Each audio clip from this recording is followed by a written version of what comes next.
Plan your career. ഈ ഒരു webinar 2 ദിവസങ്ങളിലായിട്ട് നടത്തുവാനായിട്ടാണ് plan ചെയ്തത്. അതിലെ ആദ്യ ഭാഗമാണ് ഇന്ന്. രണ്ടാം ഭാഗം ഓഗസ്റ്റ് 15-ാം തീയതി ഇതേ സമയം. അങ്ങനെ 1.5 മണിക്കൂർ ദൈർഘ്യമുള്ള 2 സെഷനുകളായിട്ടാണ് പ്ലാൻ യുവർ കരിയർ എന്ന വെബിനാർ ഓർഗനൈസ് ചെയ്തിരിക്കുന്നത്. നിലവിൽ 9, 10, 11 ഈ 3 ക്ലാസ്സുകളിൽ പഠിക്കുന്ന കുട്ടികളെയാണ് ഞാനിപ്പോൾ ഈ വെബിനാറിൽ ജോയിൻ ചെയ്തിട്ടുണ്ടാകും എന്ന് പ്രതീക്ഷിക്കുന്നു.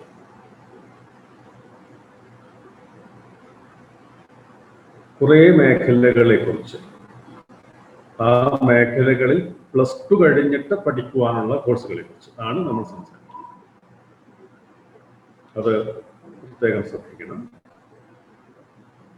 +2 കഴിഞ്ഞതിന് ശേഷം നമുക്ക് ഏതൊക്കെ കോഴ്സുകളിൽ, ഏതൊക്കെ യൂണിവേഴ്സിറ്റികളിൽ, ഏതൊക്കെ കോളേജുകളിൽ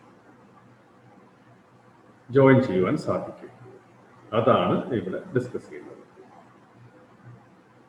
ഗ്രാജുവേഷന് ശേഷമോ പോസ്റ്റ് ഗ്രാജുവേഷന് ശേഷമോ ചെയ്യാനുള്ള സ്പെഷ്യലൈസേഷനെ കുറിച്ചല്ല ഇവിടെ ഡിസ്കസ് ചെയ്യും. അപ്പോൾ സംശയങ്ങളോ ചോദ്യങ്ങളോ ഒക്കെ ഉന്നയിക്കുമ്പോൾ ഈ ഒരു വസ്തുത ഓർമ്മയിൽ സൂക്ഷിക്കണം. ഇപ്പോൾ 9-ാം ക്ലാസ്സിൽ പഠിക്കുന്നവർക്ക്, അല്ലെങ്കിൽ ഇപ്പോൾ 10-ാം ക്ലാസ്സിൽ പഠിക്കുന്നവർക്ക്, 11-ാം ക്ലാസ്സിൽ പഠിക്കുന്നവർക്ക് 2 വർഷത്തെ തയ്യാറെടുപ്പോടുകൂടി, 3 വർഷത്തെ തയ്യാറെടുപ്പോടുകൂടി എത്തിച്ചേരുവാൻ സാധിക്കുന്ന ഇൻസ്റ്റിറ്റ്യൂട്ടുകളും കോഴ്സുകളും പ്രധാനപ്പെട്ട മേഖലകളിൽ ഏതൊക്കെയുണ്ട്, അതാണ് നമ്മുടെ ചർച്ചയ്ക്ക് അടിസ്ഥാനം. എന്താണ് അവരുടെ മനസ്സിൽ ഉള്ള ആഗ്രഹം, എന്തായി തീരാൻ വേണ്ടിയാണ് അവരുടെ മനസ്സിലുള്ള ആഗ്രഹം എന്ന് ആ കൈ ഉയർത്തി ഓരോരുത്തരും പറയട്ടെ. ഒരു 5 പേരിനെങ്കിലും എന്താകണം എന്ന ആഗ്രഹം കേട്ടതിന് ശേഷം നമുക്ക് മുന്നോട്ട് പോകാം. കീർത്തനയാണ് ആദ്യം സംസാരിക്കാനായിട്ട് തയ്യാറായിട്ടുള്ളത്. കീർത്തന സംസാരിക്കും. മൈക്രോഫോൺ അൺമ്യൂട്ട് ചെയ്ത് സംസാരിക്കും. സാർ, എനിക്ക് ഡോക്ടർ ആകാനാണ് ആഗ്രഹം. അപ്പോൾ കീർത്തന ഏത് ക്ലാസ്സിലാണ് ഇപ്പോൾ, ഏത് സ്കൂളിലാണ് എന്നതുകൂടെ പറഞ്ഞാൽ അല്ലെ മറ്റുള്ളവർക്ക് കൂടി അത് അറിയാൻ പറ്റുമോ? ഓക്കെ സർ, ഞാനിപ്പോൾ 9th പഠിക്കുന്നത്. ആലപ്പുഴയിലെ Holy Family Visitation Public School Kattoor, ആ സ്കൂളിലാണ് ഞാൻ പഠിക്കുന്നത്. കീർത്തനയുടെ ആഗ്രഹം അത് ഡോക്ടർ ആകാൻ വേണ്ടിയാണ്. Very good. ഓക്കെ, അടുത്ത ആൾക്ക് സംസാരിക്കാം. ഈഷാൻ ഗഫൂർ അൺമ്യൂട്ട് ചെയ്ത് സംസാരിക്കും. ഈഷാൻ പറയും. എനിക്ക് എയറോസ്പേസ് എഞ്ചിനീയർ ആഗ്രഹം. എയറോസ്പേസ് എഞ്ചിനീയർ ആകണം എന്നാണ് ഈഷാൻ ഗഫൂറിന്റെ ആഗ്രഹം. കോഴിക്കോട് നിന്നാണ് ഈഷാൻ സംസാരിക്കുന്നത്. ഞാനിപ്പോൾ 10th GVHSS നേപ്പിയൂർ ഹൈസ്കൂളിലാണ് പഠിക്കുന്നത്. നേപ്പിയൂർ GVHSS വടകര. ഇനി അടുത്ത ആൾ സംസാരിക്കും. സർ, എൻ്റെ പേര് നമിത മറിയം തെരക്കൻ. ഞാൻ 9th പഠിക്കുന്നത്. Mar Baselius public school, Kottayam. Mar Baselius public school, Kottayam. എന്താണ്? ലോയർ ആവാനാണ്. ലോയർ ആകാനാണ്. Very good. ഇനി 2 പേരും കൂടെ സംസാരിക്കണം. ആരാണ് തയ്യാറായിരിക്കുന്നത്? നന്നായിരിക്കുന്നു. ഒരാൾ ആലപ്പുഴയിൽ നിന്ന്, ആദ്യത്തെ ആൾ ആലപ്പുഴയിൽ നിന്ന്, രണ്ടാമത്തെ ആൾ കോഴിക്കോട് നിന്ന്, മൂന്നാമത്തെ ആൾ കോട്ടയത്ത് നിന്ന്, അങ്ങനെ വ്യത്യസ്തമായ സ്ഥലങ്ങളിലുള്ളത് വരട്ടെ. എനിക്ക് ആഗ്രഹം എക്കണോമിസ്റ്റ് ആവാനാണ്. ആരാണെന്ന് കേട്ടില്ല. ഇർഫാൻ മജീദ് SDHSS മുതലക്കോടം. ഇർഫാൻ. ഓക്കെ. എന്താണ് ഇർഫാന്റെ ആഗ്രഹം? എക്കണോമിസ്റ്റ് ആവാനാണ്. എക്കണോമിസ്റ്റ്. ഇർഫാൻ ഇടുക്കി. അതെ സാർ. Okay, very good. എൻ്റെ പേര് ആദിത്യ എന്ന് പറയാം. ഞാൻ ചാവറ ഇന്റർനാഷണൽ അക്കാഡമിയിൽ നിന്നാണ് പഠിക്കുന്നത്. എനിക്ക് സാർ ഒരു എയറോസ്പേസ് എഞ്ചിനീയർ ആവണമെന്ന് ആഗ്രഹം. എയറോസ്പേസ് എഞ്ചിനീയർ ആവണം. ആദിത്യ നാരായണൻ പാലയിനാണോ സ്ഥലത്ത്? അല്ല സാർ, ഞാൻ ശരിക്കും തൊടുപുഴയിലാണ്. സ്കൂള് വാഴക്കുളം. സ്ഥലം എവിടെയാണ്? തൊടുപുഴ. ഓക്കെ, എനിക്കറിയാം. ആദിത്യ നാരായണൻ എനിക്കറിയാം. നമ്മൾ അധികം ആളുകൾക്ക് അത്രയല്ലല്ലോ, ഇതിലേക്ക് കണ്ടില്ലേ കോട്ടയത്ത് വെച്ച് അല്ലേ? അപ്പോൾ വളരെ സന്തോഷം. 5 പേര് വിവിധ ഭാഗങ്ങളിൽ നിന്ന് സംസാരിച്ചത്. ഡോക്ടറാകണം, എയറോസ്പേസ് എഞ്ചിനീയർ ആകണം, ലോയർ ആകണം, എക്കണോമിസ്റ്റ് ആകണം. അങ്ങനെ വ്യത്യസ്തമായ ആഗ്രഹങ്ങൾ 5 പേര് സംസാരിച്ചപ്പോൾ തന്നെ വളരെ വ്യത്യസ്തമായ ആഗ്രഹങ്ങൾ വന്നിരിക്കുന്നു. ഇവർ 2 പേരും കൂടെ കൈ ഉയർത്തിയിട്ടുണ്ട്. അവർക്ക് സംസാരിക്കാൻ ആഗ്രഹമാണെങ്കിൽ അവരോട് സംസാരിക്കണ്ടേ? 2 പേരോട് മതി, അതിൽ കൂടുതൽ ഇപ്പൊ വേണ്ട. എല്ലാവർക്കും അവസരം തരാം. ഓക്കെ, ചന്ദ്രകാന്ത് പറഞ്ഞു. സർ, എൻ്റെ പേര് ദേവനന്ദ എന്നാണ്. ഞാൻ 8th പഠിക്കുന്നത്. ആലപ്പുഴ ഡിസ്ട്രിക്റ്റില് ബദനി ബാലികാമഠം ഹൈസ്കൂളിലാണ് പഠിക്കുന്നത്. എൻ്റെ ആഗ്രഹം എന്ന് പറയുന്നത്, എനിക്കും ഒരു ഡോക്ടർ ആകാനാണ് ആഗ്രഹം. പിന്നെ പഠിച്ച് എനിക്ക് ഡോക്ടർ ഓഫ് മെഡിസിൻ ആകണം എന്നും ഒരു എയിം ഉണ്ട്. Very good. Thank you sir. അപ്പോൾ ഇവിടെ വ്യത്യസ്തമായ ആഗ്രഹങ്ങൾ കുട്ടികൾ പറഞ്ഞത്. നമുക്ക് ആദ്യത്തത് എല്ലാം ഇവിടെ ഡിസ്കസ് ചെയ്യും. ഇവിടെ ഇന്നും ഓഗസ്റ്റ് 15 എല്ലാ മേഖലകളെ കുറിച്ചിട്ടും ഡിസ്കസ് ചെയ്യും. ആ ഡിസ്കഷനിൽ നമുക്ക് ആദ്യം എഞ്ചിനീയറിങ്ങിനെ സംബന്ധിച്ച ഡിസ്കഷനാണ്. എഞ്ചിനീയറിങ്ങിനെ സംബന്ധിച്ച ഡിസ്കഷൻ. അപ്പോൾ എഞ്ചിനീയറിങ്ങിനെ കുറിച്ച് ഡിസ്കസ് ചെയ്യുമ്പോൾ ഞാൻ നിങ്ങൾക്ക് വളരെ രസകരമായിട്ട് തോന്നുന്ന ഒരു മാർക്ക് ലിസ്റ്റ്. ആ മാർക്ക് ലിസ്റ്റ് നിങ്ങൾക്ക് എല്ലാവർക്കും സ്ക്രീനിൽ ഇപ്പോൾ കാണാൻ സാധിക്കുന്നുണ്ട് വിചാരിക്കും. ഇത് ഇന്ത്യയിലെ വളരെ പ്രധാനപ്പെട്ട ഒരു പരീക്ഷയുടെ മാർക്ക് ലിസ്റ്റാണ്. നിങ്ങൾ ഈ കാണുന്ന മാർക്ക് ലിസ്റ്റിൽ ഓരോ വിഭാഗത്തിൻ്റെയും ആ വിഭാഗത്തിൽ ആ എക്സാമിനേഷനിൽ യോഗ്യത നേടുവാനുള്ള, അതായത് റാങ്ക് ലിസ്റ്റിൽ പേര് വരാനുള്ള മിനിമം ഓരോ സബ്ജക്റ്റിൽ കിട്ടേണ്ടുന്ന മാർക്ക്. അതാണ് ആദ്യത്തെ 2ാമത്തെ കോളത്തിൽ കാണുന്നത് മിനിമം മാർക്ക്. 3ാമത്തെ കോളത്തിൽ കാണുന്നത് ആ 3 സബ്ജക്റ്റുകൾ ചേർന്നിട്ടുള്ള പരീക്ഷയാണ്. അപ്പോൾ 3 സബ്ജക്റ്റിലും ചേർന്ന് ആവശ്യമായ മിനിമം മാർക്കാണ്. ഇത് ടോട്ടൽ മാർക്ക് ഔട്ട് ഓഫ് 396 ആണ്. അറൗണ്ട് 400 ആണ്. നിങ്ങളൊന്ന് സങ്കല്പിച്ച് നോക്കുക. ഏകദേശം 400 മാർക്കുള്ള ഒരു പരീക്ഷയിൽ നിങ്ങൾക്ക് 70 മാർക്ക് സ്കോർ ചെയ്യാൻ സാധിച്ചാൽ, 400 മാർക്കുള്ള പരീക്ഷയിൽ, മാക്സിമം മാർക്ക് 400 മാർക്കുള്ള പരീക്ഷയിൽ 70 മാർക്ക് സ്കോർ ചെയ്യാൻ സാധിച്ചാൽ, സാധാരണ നിങ്ങളുടെ സ്കൂളിലെ പരീക്ഷയിൽ നിങ്ങൾക്ക് വിജയിക്കാൻ സാധിക്കും.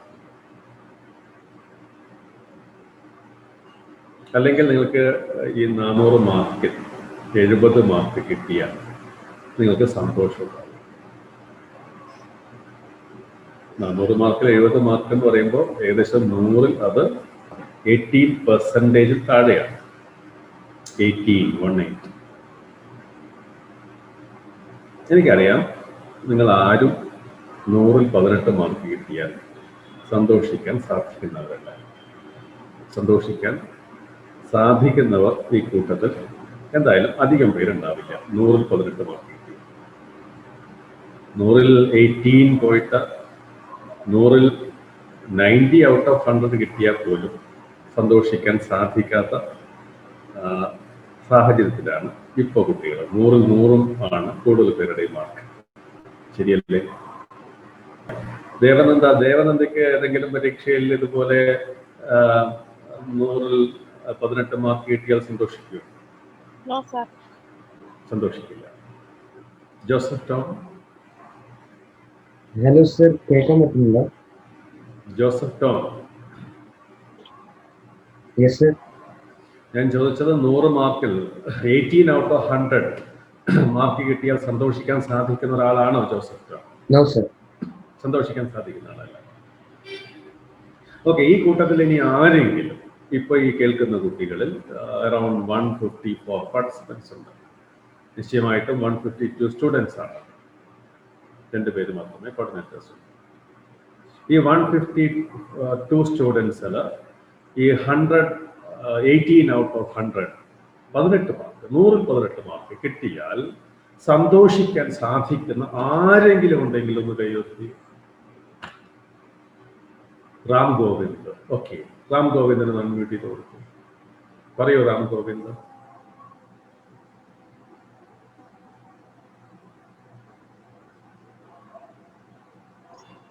ഹലോ, പറയൂ റാം ഗോവിന്ദ്. റാം ഗോവിന്ദ് ഒന്ന് പരിചയപ്പെടുത്തും. എവിടെ നിന്നാണ് ഇത് സംസാരിക്കുന്നത്?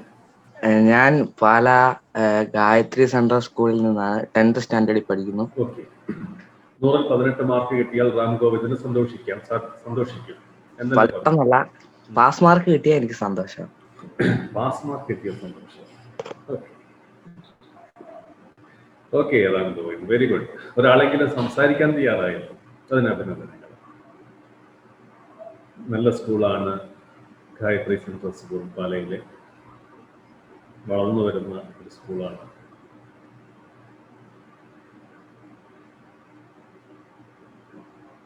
കുഞ്ഞുങ്ങളെ, നിങ്ങൾ ഈ കാണുന്ന മാർക്ക് ലിസ്റ്റ്, നിങ്ങൾ ഈ സ്ക്രീനിൽ കാണുന്നത് ഇന്ത്യയിലെ ഏറ്റവും കോമ്പറ്റേറ്റീവായ ഒരു എൻട്രൻസ് എക്സാമിനേഷനിൽ, അതായത് ഇന്ത്യയിലെ ലക്ഷോപലക്ഷം കുട്ടികൾ പ്രിലിമിനറി എക്സാമിനേഷൻ എഴുതി അതിൽ നിന്നും തിരഞ്ഞെടുക്കപ്പെട്ട 2,50,000 കുട്ടികൾ ലോകത്തിൽ തന്നെ അറിയപ്പെടുന്ന ഏറ്റവും കടുത്ത മത്സര പരീക്ഷയായ ജി അഡ്വാൻസ്ഡ് യോഗ്യത നേടിയിട്ട് ആ ജി അഡ്വാൻസ്ഡ് എക്സാമിനേഷനിൽ രാവിലെ 3 മണിക്കൂറും വൈകുന്നേരം ഉച്ചയ്ക്ക് ശേഷം 3 മണിക്കൂറും അങ്ങനെ ആകെ 6 മണിക്കൂർ പരീക്ഷാ ഹാളിലിരുന്ന് പരീക്ഷ എഴുതി, ഇപ്പോഴാണെങ്കിൽ ഓൺലൈനിൽ പരീക്ഷ പങ്കെടുത്ത് ഇന്ത്യയിലെ 23 IIT-കളിലോട്ടും ഇന്ത്യൻ ഇൻസ്റ്റിറ്റ്യൂട്ട് ഓഫ് സയൻസ് ബാംഗ്ലൂരിലും Indian Institute of Science Education and Research 7 പൂനെയിലും കൽക്കട്ടയിലും മൊഹാലിയിലും ഭോപ്പാലിലും തിരുവനന്തപുരത്തും തിരുപ്പതിയിലും ബർഹാംപൂരിലും അതുപോലെ Indian Institute of Space Science and Technology തിരുവനന്തപുരത്തോട്ടും Rajiv Gandhi Institute of Petroleum ടെക്നോളജിയിലോട്ടും Indian Institute of Petroleum and എനർജിയിലോട്ടുമുള്ള അഡ്മിഷന് വേണ്ടിയുള്ള റാങ്ക് ലിസ്റ്റിൽ അഡ്മിഷൻ അർഹരായി കടന്നുകൂടിയവർ അതിനാവശ്യമായി അവർ സ്കോർ ചെയ്യേണ്ടതായ മിനിമം മാർക്കാണ് ഇവിടെ കാണുന്നത്. എന്ന് പറഞ്ഞാൽ ഈ രാജ്യത്തെ ലക്ഷോപലക്ഷം കുട്ടികൾ ആഗ്രഹിക്കുന്ന ഏറ്റവും വലിയ സ്വപ്നമായ IIT പ്രവേശനം നേടുവാൻ ആ പ്രവേശന പരീക്ഷയിൽ യോഗ്യതയുടെ മാർക്കാണ് ഈ കാണുന്നത്. അല്ലാതെ ഇത് നിങ്ങൾ കണക്കാക്കുന്ന സ്കൂൾ പരീക്ഷയിലെ പെർസെന്റേജ് ഓഫ് മാർക്ക്. ഈ സ്ലൈഡിൽ നിന്ന് തുടങ്ങാനുള്ളൊരു കാരണം, ഇപ്പോൾ 9ാം ക്ലാസ്സിലും 8ാം ക്ലാസ്സിലും 10ലും 11ലും വരെ പഠിക്കുന്ന കുട്ടികളുടെയൊക്കെ മൈൻഡ് സെറ്റിൽ ഇപ്പോൾ കടന്നുകൂടിയിരിക്കുന്നത് പരീക്ഷകൾ എന്ന് പറഞ്ഞാൽ അത് 100-ൽ 100 മാർക്ക് ലഭിക്കേണ്ടതാണ് എന്നതാണ്. നിങ്ങളൊരു എഞ്ചിനീയറിംഗ് ആസ്പിറന്റ് ആണെങ്കിൽ, ഒരു IIT ആസ്പിറന്റ് ആണെങ്കിൽ എയറോസ്പേസ് എഞ്ചിനീയർ ആകാനോ എയറോനോട്ടിക്കൽ എഞ്ചിനീയർ ആകാനോ കമ്പ്യൂട്ടർ എഞ്ചിനീയർ ആകാനോ മെക്കാനിക്കൽ എഞ്ചിനീയർ ആകുവാനോ, ഇങ്ങനെ നിങ്ങൾ എഞ്ചിനീയറിംഗിന് വേണ്ടിയിട്ട് നല്ലൊരു എഞ്ചിനീയർ ആകാൻ ആഗ്രഹിക്കുമ്പോൾ അതിൽ IIT-കളിലോട്ട് പ്രവേശനം നേടുവാൻ നിങ്ങൾക്ക് ഏറ്റവും അത്യാവശ്യമായി ആദ്യം വേണ്ടത് നിങ്ങളുടെ മനസ്സിൽ, നിങ്ങളുടെ മൈൻഡ് സെറ്റിൽ കടന്നുകൂടിയിരിക്കുന്ന ഫുൾ മാർക്ക്, പരീക്ഷകളിൽ ഫുൾ മാർക്ക് എന്ന ആ ഒരു ഇപ്പോൾ സെറ്റ് ചെയ്യപ്പെട്ട മൈൻഡ് സെറ്റ് റീസെറ്റ് ചെയ്യപ്പെടലാണ്. അത് റീസെറ്റ് ഇല്ലെങ്കിലുള്ള അപകടം എന്താണെന്ന് പറഞ്ഞാൽ നിങ്ങൾ സത്യസന്ധത കൈവിടും. എന്താണ് നിങ്ങൾ സത്യസന്ധത കൈവിടുന്നതിന്റെ കാരണം? പരീക്ഷകളിൽ 100 മാർക്ക് ലക്ഷ്യമാക്കുന്നവർ അറിയുന്നത് മാത്രമല്ല ചെയ്യാൻ ശ്രമിക്കുക, അറിയാത്തതും ചെയ്യാൻ ശ്രമിക്കുക. അതുകൊണ്ട് ഒന്നാമത്തെ കാര്യം, ഏറ്റവും പ്രധാനമായിട്ട് എഞ്ചിനീയറിംഗ് ആസ്പിറൻസിന്റെ വിവിധ ഇൻസ്റ്റിറ്റ്യൂട്ടുകളും അവസരങ്ങളിലോട്ടും കടക്കുന്നതിന് മുമ്പ് എഞ്ചിനീയറിംഗ് ടാർഗറ്റ് ചെയ്യുന്ന മനസ്സിൽ IIT-യിലൂടെ, NIT-യിലൂടെ, IIST-യിലൂടെ ഒക്കെ എഞ്ചിനീയർ ആകാൻ ആഗ്രഹിക്കുന്ന കുട്ടികൾ ആദ്യം ചെയ്യേണ്ടത് റീസെറ്റ് യുവർ മൈൻഡ് സെറ്റ്. നിങ്ങൾ കാണണം, ഈ മാർക്ക് നിങ്ങളുടെ മനസ്സിൽ പതിയണം. ഒരു സബ്ജക്റ്റിൽ, ഫിസിക്സിൽ, കെമിസ്ട്രിയിൽ, മാത്തമാറ്റിക്സിൽ, ജനറൽ കാറ്റഗറിയിൽ ക്വാളിഫൈ ചെയ്യുന്ന കുട്ടികളുടെ മിനിമം സ്കോർ ചെയ്യേണ്ട മാർക്ക് 6 മാർക്ക്. 3 സബ്ജക്റ്റും 6 മണിക്കൂർ പരീക്ഷ എഴുതിയിട്ട് 400-ൽ 69-ൽ കൂടുതൽ മാർക്ക് നേടിയവരാണ് ഈ കഴിഞ്ഞ വർഷം 2020-ൽ ഇന്ത്യയിലെ 23 IIT-കളിലോട്ടും അല്ലെങ്കിൽ IIT-കളുടെ അതേ റാങ്ക് ലിസ്റ്റിൽ നിന്ന് അഡ്മിഷൻ എടുക്കുന്ന, ഞാൻ നേരത്തെ പറഞ്ഞ മറ്റ് ഇൻസ്റ്റിറ്റ്യൂട്ടുകളിലോട്ടും അഡ്മിഷൻ കിട്ടിയിരിക്കുന്നത് എന്ന് മനസ്സിലാക്കണം. ഇതിൽ 100 മാർക്കല്ല പ്രധാനം. ഇവിടെ എന്താണ് പ്രധാനം? ഇവിടെ സത്യസന്ധതയാണ് പ്രധാനം. ശരികൾ മാത്രം തിരഞ്ഞെടുത്ത് എഴുതുവാനുള്ള സത്യസന്ധത ശീലമാകണം. എത്ര പേർക്ക് ഈ ശീലമുണ്ട്? അത് വിലയിരുത്തണം ആദ്യം. IIT-കളാണ് ടാർഗറ്റ് ചെയ്യുന്നതെങ്കിൽ നിങ്ങൾ ആദ്യം നിങ്ങളെ പരിശോധിക്കുക, നിങ്ങളിൽ സത്യസന്ധതയുണ്ടോ എന്ന് പരിശോധിക്കുക. സത്യസന്ധത എന്നത് ശരികൾ മാത്രം ചെയ്യുന്നതാണ്. കളവ് പറയാതിരിക്കുക മാത്രമല്ല, ചോദ്യങ്ങൾക്ക് പൂർണ്ണബോധ്യമുണ്ടെങ്കിൽ മാത്രം ഉത്തരം നൽകുന്ന സത്യസന്ധത നിങ്ങളിലുണ്ടോ എന്ന് പരിശോധിക്കുക. ആ സത്യസന്ധത നിങ്ങളിലുള്ളപ്പോഴാണ് 6 മണിക്കൂർ പരീക്ഷാ ഹാളിൽ ഇരുന്നിട്ട് 400 മാർക്കിന്റെ ചോദ്യങ്ങൾക്ക് ഉത്തരം നൽകേണ്ടി വരുമ്പോൾ അതിനകത്ത് പൂർണ്ണമായിട്ടും ബോധ്യമുള്ളവ മാത്രം എടുത്ത് ആൻസർ നൽകുമ്പോഴാണ് subject cut off mark 6 mark വരെ വരുന്നത് എന്ന് നോക്കുക. ഇന്ത്യയിലെ ഏറ്റവും മിടുക്കരായ 2,50,000 പേർ പങ്കെടുത്ത പരീക്ഷയാണ്. ഇത് ഓപ്പൺ ടു ഓൾ ആയിരുന്നില്ല. ഷീമെയിൻ എന്ന പ്രാഥമിക ഘട്ട പരീക്ഷയിലൂടെ തിരഞ്ഞെടുക്കപ്പെട്ട 2,50,000 എന്ന ഒരു കൂട്ടം കുട്ടികൾ മാത്രം പങ്കെടുത്ത പരീക്ഷയാണ്. ആ പരീക്ഷയുടെ സ്കോർ കാർഡ് കാണുമ്പോഴാണ് ഈ സത്യസന്ധത എത്ര പ്രാധാന്യമുള്ളതാണ് എന്ന് എല്ലാവർക്കും ബോധ്യമാകുള്ളൂ. അതിനായിട്ടാണ് ഈ ഒരു സ്ലൈഡിൽ നിന്ന് ഈ ഒരു സെഷൻ ആരംഭിച്ചിരിക്കുന്നത്. കുഞ്ഞുങ്ങൾക്ക് എല്ലാവർക്കും ബോധ്യമായോ? സത്യസന്ധത വേണമെന്ന് നിങ്ങളോട് ഇതിനു മുമ്പ് പലവട്ടം ക്ലാസ്സുകളിൽ നേരിട്ട് അറിയാവുന്നവരാണെങ്കിൽ, വളരെ കുറച്ച് പേര് മാത്രമേ എന്നെ ആദ്യമായി കേൾക്കുന്നവരുണ്ടാവും. ഭൂരിപക്ഷം പേരും പലവട്ടം എന്നെ കേട്ടിട്ടുള്ളവരാണ്. എപ്പോഴും എടുത്തു പറയുന്നത് സത്യസന്ധത, ശരികൾ മാത്രം,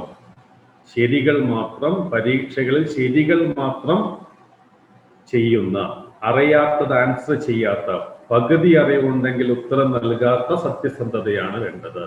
ബാഹ്യ പരീക്ഷണം ശീലിക്കുന്നവർക്ക് ശീലിക്കുന്നതേ ചെയ്യാൻ സാധിക്കുള്ളൂ. ഇനി നമുക്ക് എഞ്ചിനീയറിംഗിന് നമുക്ക് ലഭ്യമായ വിവിധ ഇൻസ്റ്റിറ്റ്യൂട്ടുകളെ കുറിച്ച് സംസാരിക്കാം.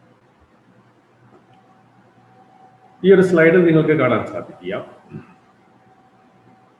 കുറെ ഇൻസ്റ്റിറ്റ്യൂട്ടുകളുടെ ലിസ്റ്റാണ്.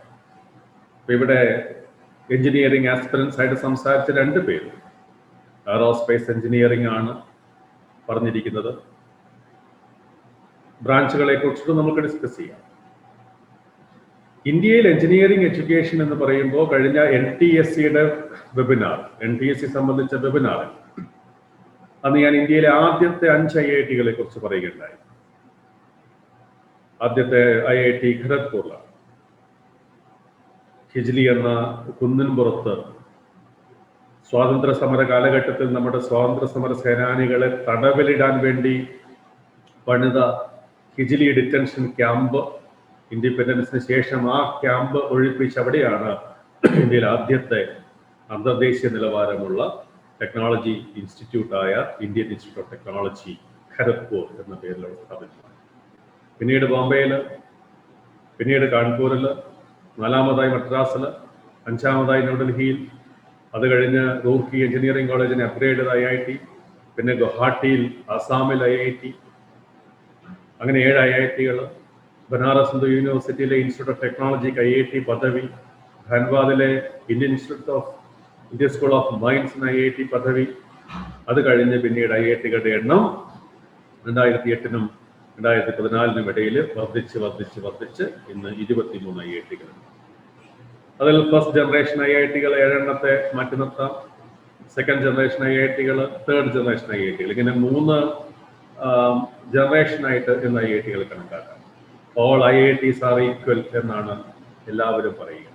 ഓൾ IITs ആർ ഈക്വൽ എന്ന് പറയുമ്പോഴും നമുക്ക് തിരഞ്ഞെടുക്കേണ്ടി വരുമ്പോൾ, തിരഞ്ഞെടുക്കുന്ന സമയത്ത് നമ്മളെപ്പോഴും ഏറ്റവും മികച്ച ഫസ്റ്റ് ജനറേഷൻ IITകളെ ആദ്യം സ്ഥാപിതമായത് ഖരഗ്പൂർ ആണെങ്കിലും ഇന്ന് ഇന്ത്യയിലെ ഏറ്റവും മികച്ച IIT, ഏറ്റവും കൂടുതൽ കുട്ടികൾ പ്രവേശനത്തിനായി ആദ്യത്തെ ഓപ്ഷൻ നൽകുന്ന IITകൾ IIT ബോംബെയും IIT മദ്രാസും. പല കാര്യങ്ങളിലും IIT മദ്രാസ് IIT ബോംബെ ഒരു പടി മുന്നിലാണ്. മികച്ച റാങ്ക് വാങ്ങുന്ന കുട്ടികളിൽ ഏറിയ പങ്കും ഇന്ന് പ്രവേശനത്തിന് ശ്രമിക്കുന്നത് IIT ബോംബെയിലാണ്. അത് കഴിഞ്ഞാൽ അവരുടെ ചോയ്സ് IIT മദ്രാസോ IIT ഡൽഹിയോ ആയിരിക്കും. അത് കഴിഞ്ഞാൽ IIT ഖരഗ്പൂറും IIT കാൺപൂരും. ഇത് കഴിഞ്ഞിട്ടാണ് റൂർക്കിയിലും ഗുവാഹട്ടിയിലും അതുപോലെ സെക്കൻഡ് ജനറേഷൻ IITകളും അത് കഴിഞ്ഞ് തേർഡ് ജനറേഷൻ IITകളോട്ടും. IITകളെ പോലെ തന്നെ പ്രാധാന്യമുള്ള ഇൻസ്റ്റിറ്റ്യൂട്ടുകളാണ് നാഷണൽ ഇൻസ്റ്റിറ്റ്യൂട്ട് ഓഫ് ടെക്നോളജീസ്. രാജ്യത്താകെ 31 NITകളുണ്ട്. വലിയ സംസ്ഥാനങ്ങളിൽ ഇപ്പോൾ 1-ലധികം NITകൾ വന്നിട്ടുണ്ട്. ഇന്ത്യയിൽ ആകെയുള്ള NITകളിൽ 31 NITകളിൽ വളരെ കാലം മുമ്പ് ആദ്യ കാലഘട്ടത്തിൽ തന്നെ ആരംഭിച്ച NITകൾ ഇപ്പോഴും പ്രവേശനത്തിന് വളരെയേറെ ഡിമാൻഡുള്ളവയാണ്.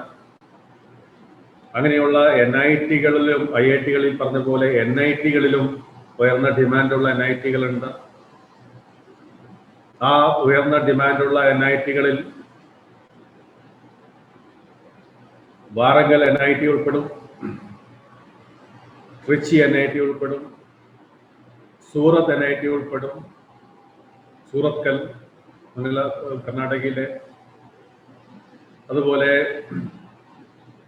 കാലിക്കറ്റ്, നമ്മുടെ കാലിക്കറ്റ് NIT ഉൾപ്പെടും.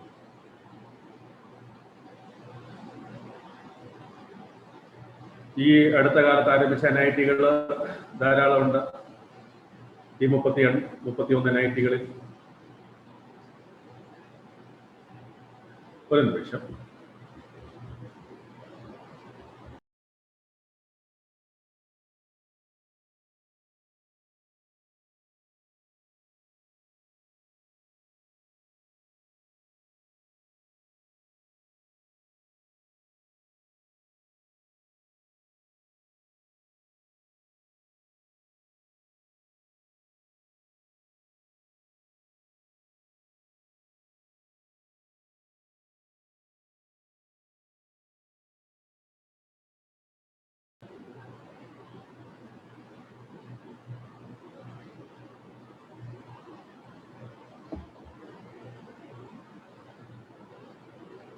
മറ്റൊരു പ്രധാന സ്ഥാപനമാണ്.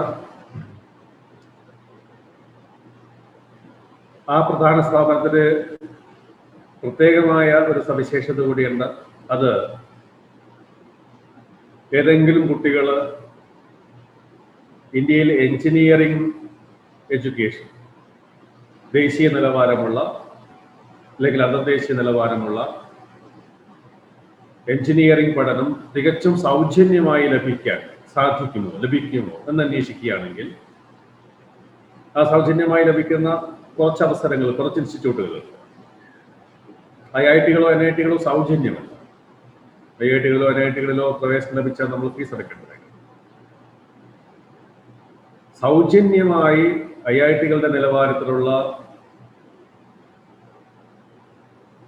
എഞ്ചിനീയറിംഗ് എഡ്യൂക്കേഷൻ എഞ്ചിനീയറിംഗ് പഠനം നമുക്ക് സാധ്യമാകുന്ന ഒരു ഇൻസ്റ്റിറ്റ്യൂട്ടാണ് Indian Institute of Space Science and Technology. Indian Institute of Space Science and Technology, IIST.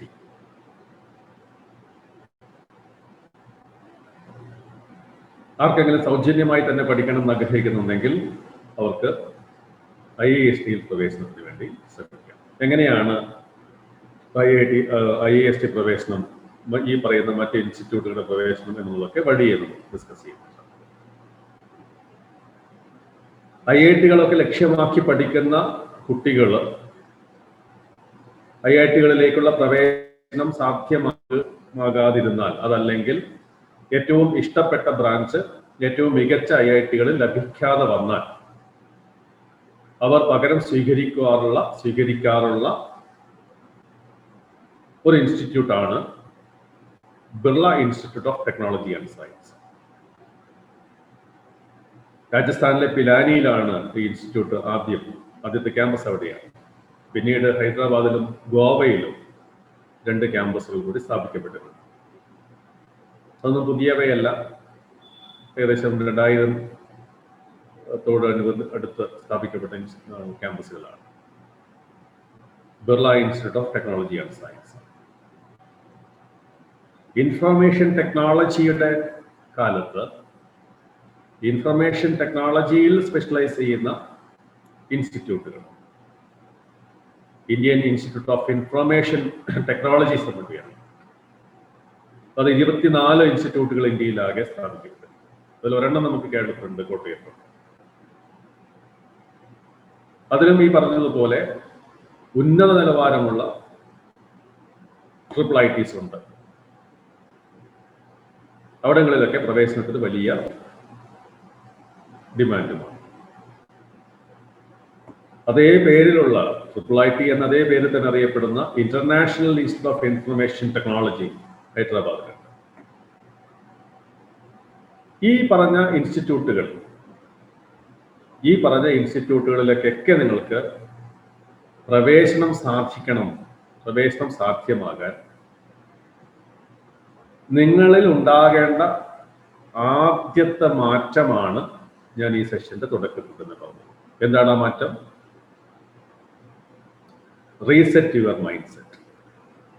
അറിയുന്നതും അറിയാത്തതും പകുതി അറിയുന്നതും ഒക്കെ ആൻസർ ഷീറ്റിലോട്ട് വലിച്ചു വാരി എഴുതി എങ്ങനെയെങ്കിലും മാർക്ക് മാക്സിമത്തിലോട്ട് എത്തിക്കണമെന്ന ആ മൈൻഡ് സെറ്റ് പൊളിച്ചെഴുതിയിട്ട് പരീക്ഷകളിൽ, പരിശീലനത്തിന്റെ ഭാഗമായിട്ട് നടക്കുന്ന പരീക്ഷകളിൽ പൂർണ്ണബോധ്യമുള്ള ചോദ്യങ്ങൾക്ക് മാത്രം ഉത്തരം നൽകി ശരികൾ മാത്രം ശീലമാക്കുക. അതാണ് ഈ ഇൻസ്റ്റിറ്റ്യൂട്ടുകളിലോട്ട് പ്രവേശനം ലഭിക്കുവാൻ നിങ്ങളിലുണ്ടാവേണ്ട ആദ്യത്തെ കാര്യം. ഇൻസ്റ്റിറ്റ്യൂട്ടുകളുടെ എണ്ണം പിന്നെയും മുന്നോട്ട് പോകും. ഈ ഇൻഫർമേഷൻ ടെക്നോളജിയുടെ തന്നെ ഡൽഹിയിലുള്ള ഇൻസ്റ്റിറ്റ്യൂട്ടിന്റെ പേര് Indraprastha institute of Information technology എന്നാണ്.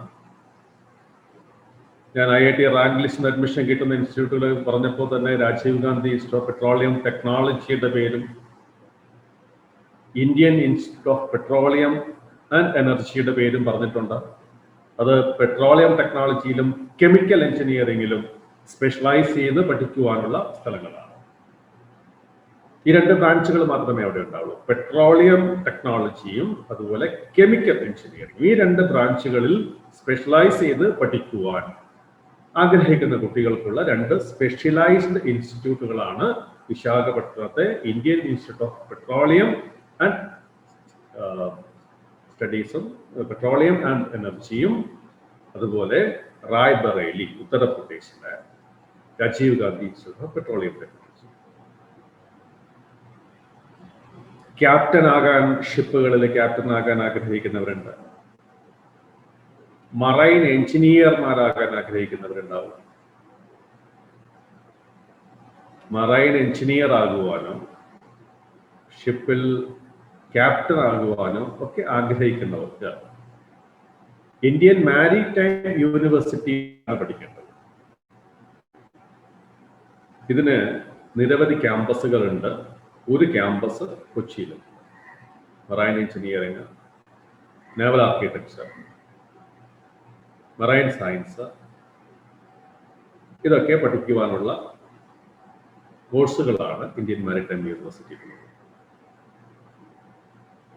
ഈ അടുത്ത കാലത്ത് ഗവൺമെന്റ് ഓഫ് ഇന്ത്യ ഏറ്റവും കൂടുതൽ പ്രാധാന്യം നൽകിക്കൊണ്ട് നാഷണൽ ഇൻസ്റ്റിറ്റ്യൂട്ട് എന്ന സ്റ്റാറ്റസ് നൽകിയിട്ടുള്ള ഇൻസ്റ്റിറ്റ്യൂട്ടാണ് Indian Institute of Food Processing and Technology. ഇത്ര പേർക്ക് ഇൻസ്റ്റിറ്റ്യൂട്ട് ഓഫ് നാഷണൽ ഇമ്പോർട്ടൻസ് എന്ന സ്റ്റാറ്റസ് അതെന്താണ് എന്ന് അറിയാം? നിങ്ങൾ ഏതെങ്കിലും ഒരു ഇൻസ്റ്റിറ്റ്യൂട്ടിനെ കുറിച്ച്, നാഷണൽ ഇൻസ്റ്റിറ്റ്യൂട്ടുകളെ കുറിച്ച് കേൾക്കുമ്പോൾ ഇതിനു മുമ്പ് കേട്ട ഇൻസ്റ്റിറ്റ്യൂട്ട് അല്ലെങ്കിൽ ആ ഇൻസ്റ്റിറ്റ്യൂട്ടിനെ കുറിച്ച് സ്വാഭാവികമായിട്ടും ആ ഇൻസ്റ്റിറ്റ്യൂട്ട് നല്ലതാണോ എന്ന് നമുക്ക് പരിശോധിക്കാം. നമുക്ക് പല ഫാക്ടേഴ്സ് പരിഗണിച്ചുകൊണ്ട് ആ ഇൻസ്റ്റിറ്റ്യൂട്ട് മികച്ചതാണോ അല്ലയോ എന്ന് വിലയിരുത്താൻ സാധിക്കും. അത് എത്ര നാൾ മുമ്പ് ആരംഭിച്ചതാണ്, ഏതൊക്കെ കോഴ്സുകളുണ്ട്, ഗ്രാജുവേഷനും പോസ്റ്റ് ഗ്രാജുവേഷൻ മാത്രമാണോ, അതല്ല ആ വിഷയങ്ങളിൽ PhD വരെയുള്ള കോഴ്സുകളുണ്ടോ, ഇതൊക്കെ ഓരോ സ്ഥാപനത്തെയും വിലയിരുത്തുവാനായിട്ട് നമുക്ക് സഹായകരമായ ഫാക്ടേഴ്സാണ്. അതിനും എളുപ്പം ഇന്ന് നമുക്ക് ചെയ്യാവുന്ന ഒരു മാർഗമാണ് NIRF റാങ്കിങ് പരിശോധിക്കുക എന്ന് പറയുന്നത്. കാരണം എല്ലാ മേഖലകളിലുമുള്ള ഉന്നത വിദ്യാഭ്യാസ സ്ഥാപനങ്ങളെ കേന്ദ്ര വിദ്യാഭ്യാസ വകുപ്പ്, മിനിസ്ട്രി ഓഫ് എഡ്യൂക്കേഷൻ, ഒരു റാങ്കിങ് തയ്യാറാക്കിയിട്ട് എല്ലാ വർഷവും പ്രസിദ്ധീകരിക്കുന്നുണ്ട്. അത് മിനിസ്ട്രി ഓഫ് എഡ്യൂക്കേഷൻ്റെ വെബ്സൈറ്റിൽ പോയാൽ ആർക്കും പരിശോധിക്കാവുന്നതാണ്. ആ റാങ്കിങ് അറിയപ്പെടുന്നത് NIRF റാങ്കിങ് എന്നാണ്, നാഷണൽ ഇൻസ്റ്റിറ്റ്യൂഷണൽ റാങ്കിങ് ഫ്രെയിംവർക്ക്.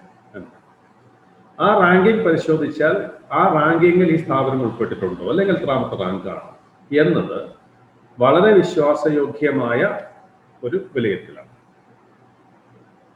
ഇതിനൊക്കെ അപ്പുറം നമുക്കൊരു സ്ഥാപനം വളരെ മികച്ചതാണെങ്കിൽ, നല്ലതാണെങ്കിൽ അതിനെ തിരിച്ചറിയാൻ സാധിക്കുന്നതാണ് ആ സ്ഥാപനത്തിന് ഇൻസ്റ്റിറ്റ്യൂട്ട് ഓഫ് നാഷണൽ ഇമ്പോർട്ടൻസ് എന്ന പദവിയുണ്ടോ. ആ പദവി നൽകുന്നത് സ്വന്തമായി ഡിഗ്രി അവാർഡ് ചെയ്യാനും കോഴ്സുകൾ നടത്തുവാനുമുള്ള അധികാരം കൂടി അതിൽ ഉൾപ്പെടുന്നുണ്ട്. ഇന്ത്യയിലെ IIT-കൾ ഈ പദവിയുള്ളതാണ്. ഇന്ത്യയിലെ മെഡിക്കൽ കോളേജുകളിൽ എയിംസും ജിപ്മറും ഈ പദവിയുള്ളവയാണ്. IISc ഐസറുകളും നാഷണൽ ഇമ്പോർട്ടൻസ് എന്ന പദവിയുള്ളവയാണ്. Indian Institute of Food Processing and ടെക്നോളജിയും നാഷണൽ ഇമ്പോർട്ടൻസ് എന്ന സ്റ്റാറ്റസ് ലഭിച്ച ഇൻസ്റ്റിറ്റ്യൂട്ടാണ്. ഞാനത് പ്രത്യേകമായി എടുത്തു പറയുന്നത്, ബാക്കിയുള്ള ഇൻസ്റ്റിറ്റ്യൂട്ടുകളൊക്കെ നിങ്ങൾ നിശ്ചയമായിട്ട് കേട്ടിട്ടുണ്ടാവും. ഇന്ന് ആദ്യമായിട്ടല്ല അത് കേൾക്കുന്നുണ്ടാവില്ല. ഒരു പക്ഷേ കുറച്ച് പേരെങ്കിലും ഈ Indian Institute of Food Processing and technology എന്ന ഇൻസ്റ്റിറ്റ്യൂട്ടിനെ കുറിച്ച് ഇന്ന് ആദ്യമായി കേൾക്കുന്നതാണ്. അതുകൊണ്ടാണ് ആ ഇൻസ്റ്റിറ്റ്യൂട്ടിന്റെ പ്രാധാന്യത്തിൽ ഊന്നി ഈ ഘട്ടത്തിൽ സംസാരിച്ചത്. എഞ്ചിനീയറിംഗിൽ വളരെ നല്ല നിലവാരം പുലർത്തുന്ന ദേശീയ സ്ഥാപനങ്ങളിലൊന്നാണ് അലിഗഡ് മുസ്ലിം യൂണിവേഴ്സിറ്റി. ആർമിയിൽ 10 വർഷക്കാലമെങ്കിലും സേവനമനുഷ്ഠിച്ചിട്ടുള്ള ആൾക്കാരുടെ മക്കൾക്ക് മാത്രം പ്രവേശനം ലഭിക്കുന്ന ഇൻസ്റ്റിറ്റ്യൂട്ടാണ് ആർമി ഇൻസ്റ്റിറ്റ്യൂട്ട് ഓഫ് ടെക്നോളജി. പ്രത്യേകമായി ഓർക്കണം, അത് സിവിലിയൻസിന് മക്കൾക്ക് അവിടെ പ്രവേശനമില്ല. ആർമിയിൽ 10 വർഷക്കാലമെങ്കിലും സേവനമനുഷ്ഠിച്ചിട്ടുള്ളവരുടെ മക്കൾക്ക് മാത്രം പ്രവേശനം നൽകുന്നവയാണ് ഏത് ആർമി ഇൻസ്റ്റിറ്റ്യൂട്ട് ഓഫ് ടെക്നോളജി. ഞാൻ ഈ കാണിച്ച ഇൻസ്റ്റിറ്റ്യൂട്ടുകളിലേക്ക് തിരിച്ചൊന്നുകൂടി വരാം. കാരണം ഇനി നമ്മൾ അവിടുത്തെ പ്രവേശനത്തെക്കുറിച്ച്, പ്രവേശന രീതികളെക്കുറിച്ച്, പ്രവേശന പരീക്ഷകളെക്കുറിച്ചാണ് ഇനി സംസാരിക്കാൻ വേണ്ടി പോകുന്നത്. ഇതിൽ Indian Institute of technology, national institute of technologies Indian Institute of Space Science and Technology, Indian Institute of Information Technology, Rajiv Gandhi Institute of Petroleum Technology, Indian Institute of Petroleum and Energy.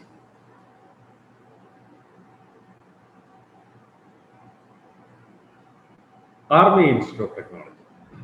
ഈ പറഞ്ഞ ഇത്രയും ഇൻസ്റ്റിറ്റ്യൂട്ടുകളിലോട്ട് പ്രവേശനം നടക്കുന്നത് G main എന്ന പരീക്ഷയിലൂടെയും ചിലതിൽ അതിനുശേഷം G advanced എന്ന പരീക്ഷയിലൂടെയുമാണ്.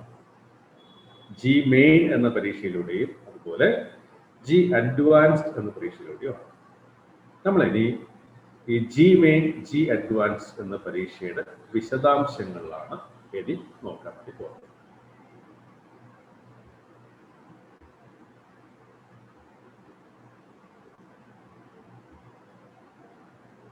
ഇതാണ് ജി മെയിൻ എന്ന എക്സാമിനേഷൻ. ഇതിനകത്ത് സാധാരണഗതിയിൽ ജി മെയിൻ എന്ന പരീക്ഷയിൽ പേപ്പർ 1, പേപ്പർ 2 എന്നീ 2 പാർട്ടുകളാണ്. നമ്മൾ ഇവിടെ ഇപ്പോൾ ആദ്യം സംസാരിക്കാൻ വേണ്ടി പോകുന്നത് പേപ്പർ 1നെ കുറിച്ച് മാത്രമാണ്. കാരണം പേപ്പർ 2 നമ്മളിപ്പോൾ ഡിസ്കഷൻ എടുക്കുന്ന ഒരു ഭാഗമല്ല. Paper 2 architecture, B planning, B arch, B plan എന്നീ 2 കോഴ്സുകളെ കുറിച്ചാണ്. ആർക്കും കൺഫ്യൂഷൻ വേണ്ട. അതിനെ നമ്മൾ എഞ്ചിനീയറിംഗിന്റെ കൂട്ടത്തിലല്ല പെടുത്തിയിരിക്കുന്നത്. അത് ആർക്കിടെക്ചർ ഒരു പ്രത്യേക വിഭാഗമായിട്ടാണ് നമ്മൾ പരിഗണിക്കുന്നത്. ജിമെയിൻ എന്ന എക്സാമിനേഷനിൽ പേപ്പർ 1 മാത്രമാണ് എഞ്ചിനീയറിംഗ് ആസ്പിറൻസ് എഴുതേണ്ടതായിട്ടുള്ളത്. എല്ലാ എഞ്ചിനീയറിംഗ് കോഴ്സുകളിലേക്കുമുള്ള അഡ്മിഷന് നമ്മൾ അപ്പിയർ ചെയ്യേണ്ടത് ജിമെയിൻ പേപ്പർ 1 എന്ന പരീക്ഷയിലാണ്. എന്താണ് ഈ ജിമെയിൻ പേപ്പർ 1ന്റെ കണ്ടന്റ്? അതിനകത്ത് എന്താ ഉള്ളത്? ഇതാണ് നമ്മൾ ആദ്യം പരിശോധിക്കുന്നത്. ജിമെയിൻ പേപ്പർ 1ൽ 3 സബ്ജക്റ്റാണ് ഉണ്ടാവുന്നത്. 3 സബ്ജക്ട്സ് ആണ്: mathematics, chemistry and physics. Mathematics, physics and chemistry. ഈ 3 സബ്ജക്റ്റിൽ മൾട്ടിപ്പിൾ ചോയ്സ് ക്വസ്റ്റ്യൻസ് ആണ്, MCQs ആണ്. മൾട്ടിപ്പിൾ ചോയ്സ് ക്വസ്റ്റ്യൻസിന് എന്താണ് എന്നറിയാത്ത കുട്ടികളൊന്നും ഈ കൂട്ടത്തിൽ ഇല്ല. ഇവിടെ നിങ്ങൾക്ക് പാറ്റേൺ ഓഫ് എക്സാമിനേഷൻ, ഈ പേപ്പറിന്റെ പാറ്റേൺ എന്താണെന്നാണ് കൊടുത്തിരിക്കുന്നത്. ആ പാറ്റേൺ എല്ലാവർക്കും സ്ക്രീൻ നന്നായിട്ട് കാണാൻ സാധിക്കുമെന്ന് വിചാരിക്കട്ടെ. സെക്ഷൻ എയും സെക്ഷൻ ബിയും സെക്ഷൻ ബിയും ചേർന്ന് സെക്ഷൻ എയിൽ ഓരോ സബ്ജക്റ്റിലും 20 വീതം ചോദ്യങ്ങളും സെക്ഷൻ ബിയിൽ ഓരോ സബ്ജക്റ്റിൽ നിന്നും 10 വീതം ചോദ്യങ്ങളും. ആ 20ന്റെയും 10ന്റെയും നേരെയൊക്കെ സ്റ്റാർ ഇട്ട് വെച്ചിരിക്കുന്നത് എന്താണെന്ന് വെച്ചാൽ സെക്ഷൻ എയിലെ 20 ക്വസ്റ്റ്യൻസ് മൾട്ടിപ്പിൾ ചോയ്സ് ക്വസ്റ്റ്യൻസ് ആണ്, MCQs ആണ്. ആ MCQs 20 ചോദ്യങ്ങൾ കമ്പൽസറി ആണ്, ഓപ്ഷണൽ അല്ല. ആ 20ൽ 20 വേദനോ വേണ്ടിയൊന്നും ഇഷ്ടമാണ്, പക്ഷെ ചോയ്സസ് അല്ല, 4 ക്വസ്റ്റ്യൻസ് അല്ല. 20 ക്വസ്റ്റ്യൻസ് ഉണ്ടെങ്കിൽ ആ 20 ക്വസ്റ്റ്യൻസിന്റെ മാർക്ക് തരിക. എന്നാൽ സെക്ഷൻ ബിയിൽ 10 ക്വസ്റ്റ്യൻസ്. ആ 10 ക്വസ്റ്റ്യൻസ് മൾട്ടിപ്പിൾ ചോയ്സ് ക്വസ്റ്റ്യൻസ് അല്ല. ആ ക്വസ്റ്റ്യൻസ് അതിനെ ഇൻഡിജർ ടൈപ്പ് ക്വസ്റ്റ്യൻസ് എന്നാണ് പറയുക. അവിടെ ചോയ്സസ് ഉണ്ടാവില്ല. ആ 10 ക്വസ്റ്റ്യൻസിൽ നിങ്ങൾ അതിന്റെ വാല്യൂ ആണ് എഴുതേണ്ടത്. ആൻസർ ഇൻഡിജർ ടൈപ്പ് ആയിരിക്കും. അത് എത്ര, ആ നമ്പേഴ്സ് ആണ് അവിടെ. അവിടെ നിങ്ങൾക്കൊരു സൗകര്യമുണ്ട്. 10 ക്വസ്റ്റ്യൻസിൽ എത്ര എണ്ണം എഴുതണ്ട? 10ഉം എഴുതണ്ട. 10ൽ ഏതെങ്കിലും 5 എണ്ണത്തിന് ആൻസർ ചെയ്താൽ, 10ൽ ഏതെങ്കിലും 5 ക്വസ്റ്റ്യന് ആൻസർ ചെയ്താൽ. ഞാൻ ഈ പറഞ്ഞു വരുമ്പോൾ ഇതിന്റെ അവസാനം എത്തുമ്പോഴേക്കും നിങ്ങൾക്ക് ബോധ്യമാകുന്നൊരു കാര്യം, ഇതൊക്കെ നമ്മൾ ഇപ്പോഴേ അറിഞ്ഞിരിക്കണം എന്നുള്ളതാണ്. 9ാം ക്ലാസ്സിലും 10ാം ക്ലാസ്സിലും ഒക്കെ ഇരിക്കുന്ന സമയത്ത് തന്നെ ഇത് അറിഞ്ഞിരിക്കേണ്ടതാണ് എന്നത് നിങ്ങൾക്ക് ബോധ്യമാകും. ആർക്കെങ്കിലും അത് ബോധ്യമാകുന്നില്ലെങ്കിലെന്നാണ്. ഇവിടെ 20 ക്വസ്റ്റ്യൻസ് മൾട്ടിപ്പിൾ ചോയ്സ് ക്വസ്റ്റ്യൻസ് ഉണ്ട്. ഒരു ചോദ്യത്തിന് 4 ആൻസേഴ്സ് തന്നിരിക്കുന്നുണ്ട്. 10 എണ്ണം ക്വസ്റ്റ്യൻ മാത്രമാണ്. ആൻസർ ഇൻഡിജർ ടൈപ്പ് ആണ്. അതിൽ ഏതെങ്കിലും 5 എണ്ണമാണ് ആൻസർ ചെയ്യുന്നത്. മറ്റൊരു പ്രത്യേകത കൂടി, മറ്റൊരു വ്യത്യാസം കൂടി ഇവ തമ്മിലുണ്ട്. 20 മൾട്ടിപ്പിൾ ചോയ്സ് ക്വസ്റ്റ്യൻസിന് ആൻസർ നൽകിയാൽ ശരിയുത്തരത്തിന് 4 മാർക്ക്, തെറ്റിയാണ് -1, എഴുതിയില്ലെങ്കിൽ 0. പക്ഷേ സെക്ഷൻ ബിയിലെ 10 ചോദ്യങ്ങളിൽ ഏതെങ്കിലും 5 എണ്ണത്തിന് ഉത്തരം നൽകുമ്പോൾ ശരികൾക്ക് ഈ പറഞ്ഞ പോലെ 4 മാർക്ക് കിട്ടും. പക്ഷെ തെറ്റിന് എന്ത് ചെയ്യാം, നെഗറ്റീവ് മാർക്ക്. അങ്ങനെ ഒരു പ്രത്യേകത ഇതിനുണ്ട്. ഈ സെക്ഷൻ ബിയിൽ നെഗറ്റീവ് മാർക്ക് ഇല്ല. ഇവിടെ ടോട്ടൽ 300ലാണ് മാർക്ക്. ഈ 300 മാർക്കിൽ എത്ര മാർക്ക് വീതം നേടിയാൽ ഈ പരീക്ഷ നമുക്ക് ക്വാളിഫൈ ചെയ്യാം? ഇത് 2020 ക്വാളിഫൈ ചെയ്തവരുടെ പെർസെന്റൈൽ ആണ്. പെർസെന്റേജ് അല്ല, പെർസെന്റൈൽ ആണ്. എന്ന് പറഞ്ഞാൽ പെർസെന്റൈൽ 90.37, പെർസെന്റൈൽ 90.376535 എന്ന് പറഞ്ഞാൽ ഈ എക്സാമിനേഷനിൽ പങ്കെടുത്ത ജനറൽ വിഭാഗത്തിലെ കുട്ടികളിൽ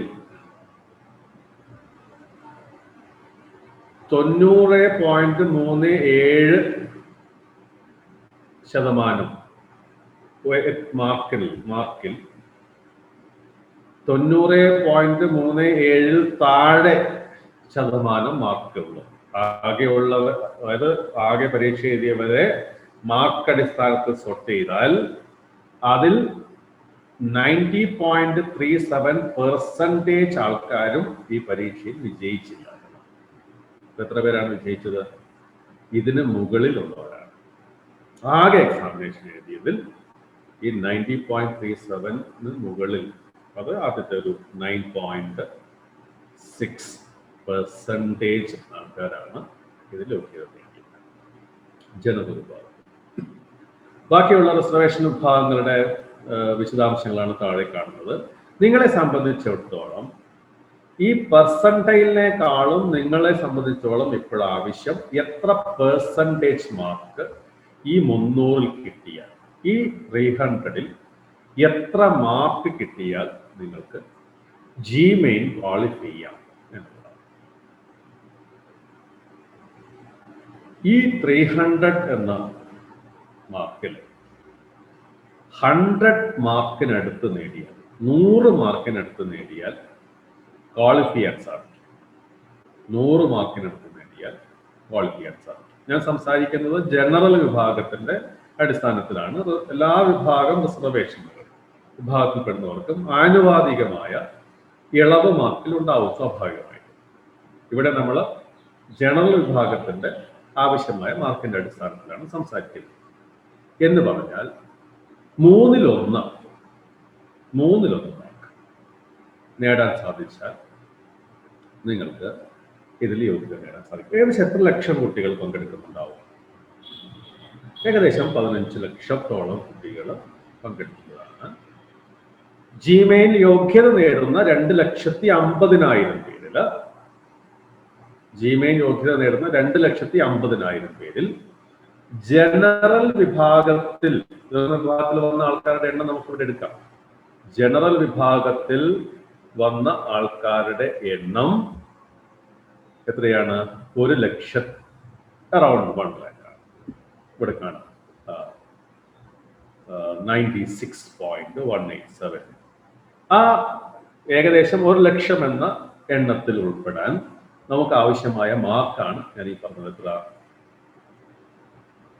100 മാർക്ക്. എത്രയില്? 300.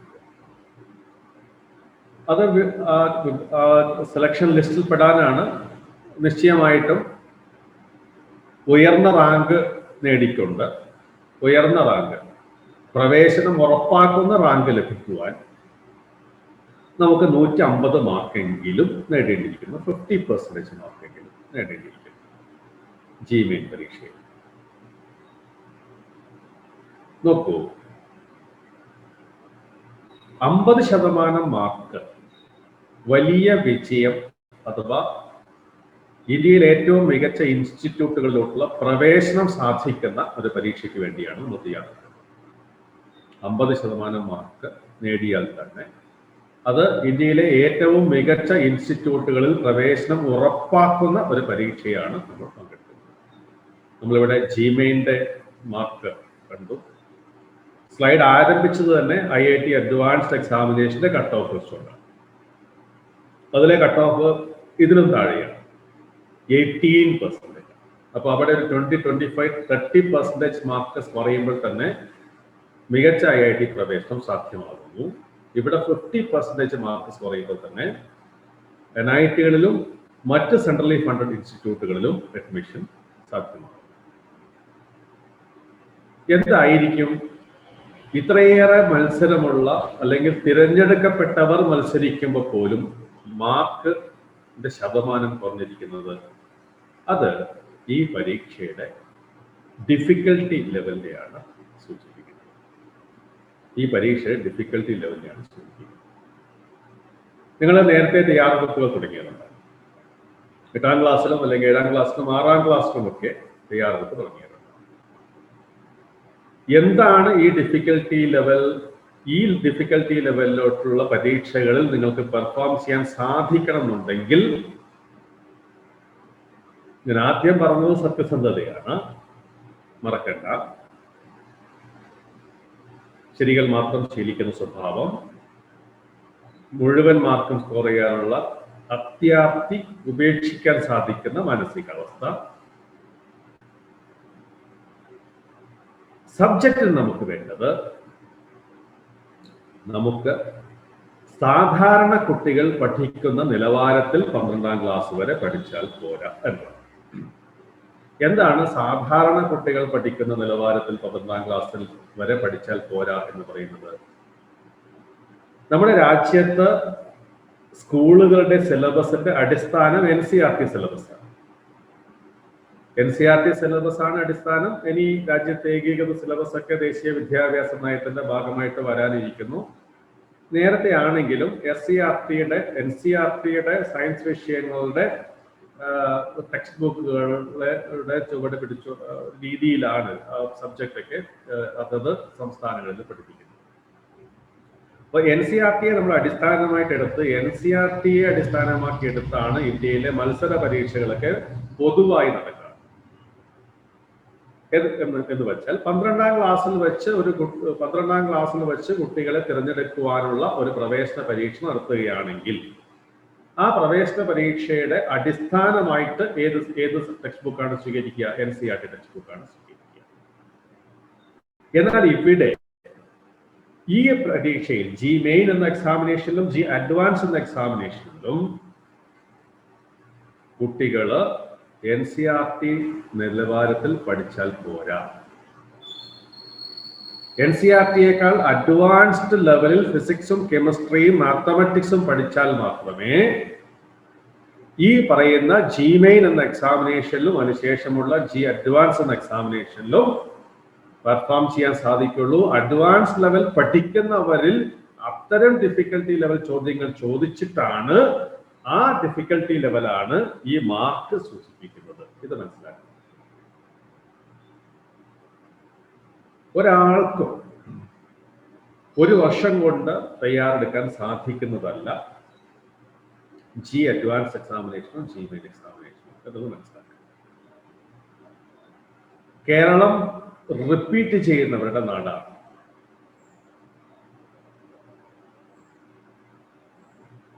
ആ റിപ്പീറ്റ് ചെയ്യുന്നവരുടെ നാട്ടിലുള്ള ആൾക്കാർ അറിയേണ്ടത്, ഈ എക്സാമിനേഷന് ഏജ് ലിമിറ്റ് ഇല്ല. ഏത് എക്സാമിനേഷനാ? ജിമെയിൻ എക്സാമിനേഷൻ. ഇന്ന് പ്രായമൊന്നും നിർബന്ധമില്ല. പക്ഷെ അവിടെ ഒരു വ്യവസ്ഥയുണ്ട്. ജിമെയിൻ എന്ന എക്സാമിനേഷനിൽ ഒരു കുട്ടിക്ക് 3 ചാൻസസ്, ജിമെയിൻ എന്ന എക്സാമിനേഷനിൽ 3 ചാൻസസ് ഉണ്ട്. ആ കുട്ടി +2 പഠിക്കുന്ന വർഷം, ഇമ്മീഡിയറ്റ് നെക്സ്റ്റ് ഇയർ, അടുത്ത വർഷം. എന്നാൽ ജി അഡ്വാൻസ് എന്ന എക്സാമിനേഷനിൽ 2 ചാൻസുകൾ മാത്രമേ ഉള്ളൂ. ആ 2 ചാൻസ് +2 പഠിക്കുന്ന വർഷം, ഇമ്മീഡിയറ്റ് നെക്സ്റ്റ് ഇയർ. അത് കഴിഞ്ഞിട്ട് നിരവധി അവസരങ്ങളില്ല. ഒന്നുകിൽ +2 പഠിക്കുമ്പോൾ എഴുതിയെടുക്കണം, അല്ലെങ്കിൽ തൊട്ടടുത്ത വർഷം എഴുതിയിരിക്കണം. +2 പഠിക്കുമ്പോൾ എഴുതിയിട്ടില്ലെങ്കിൽ ഒരു അവസരം പോയി.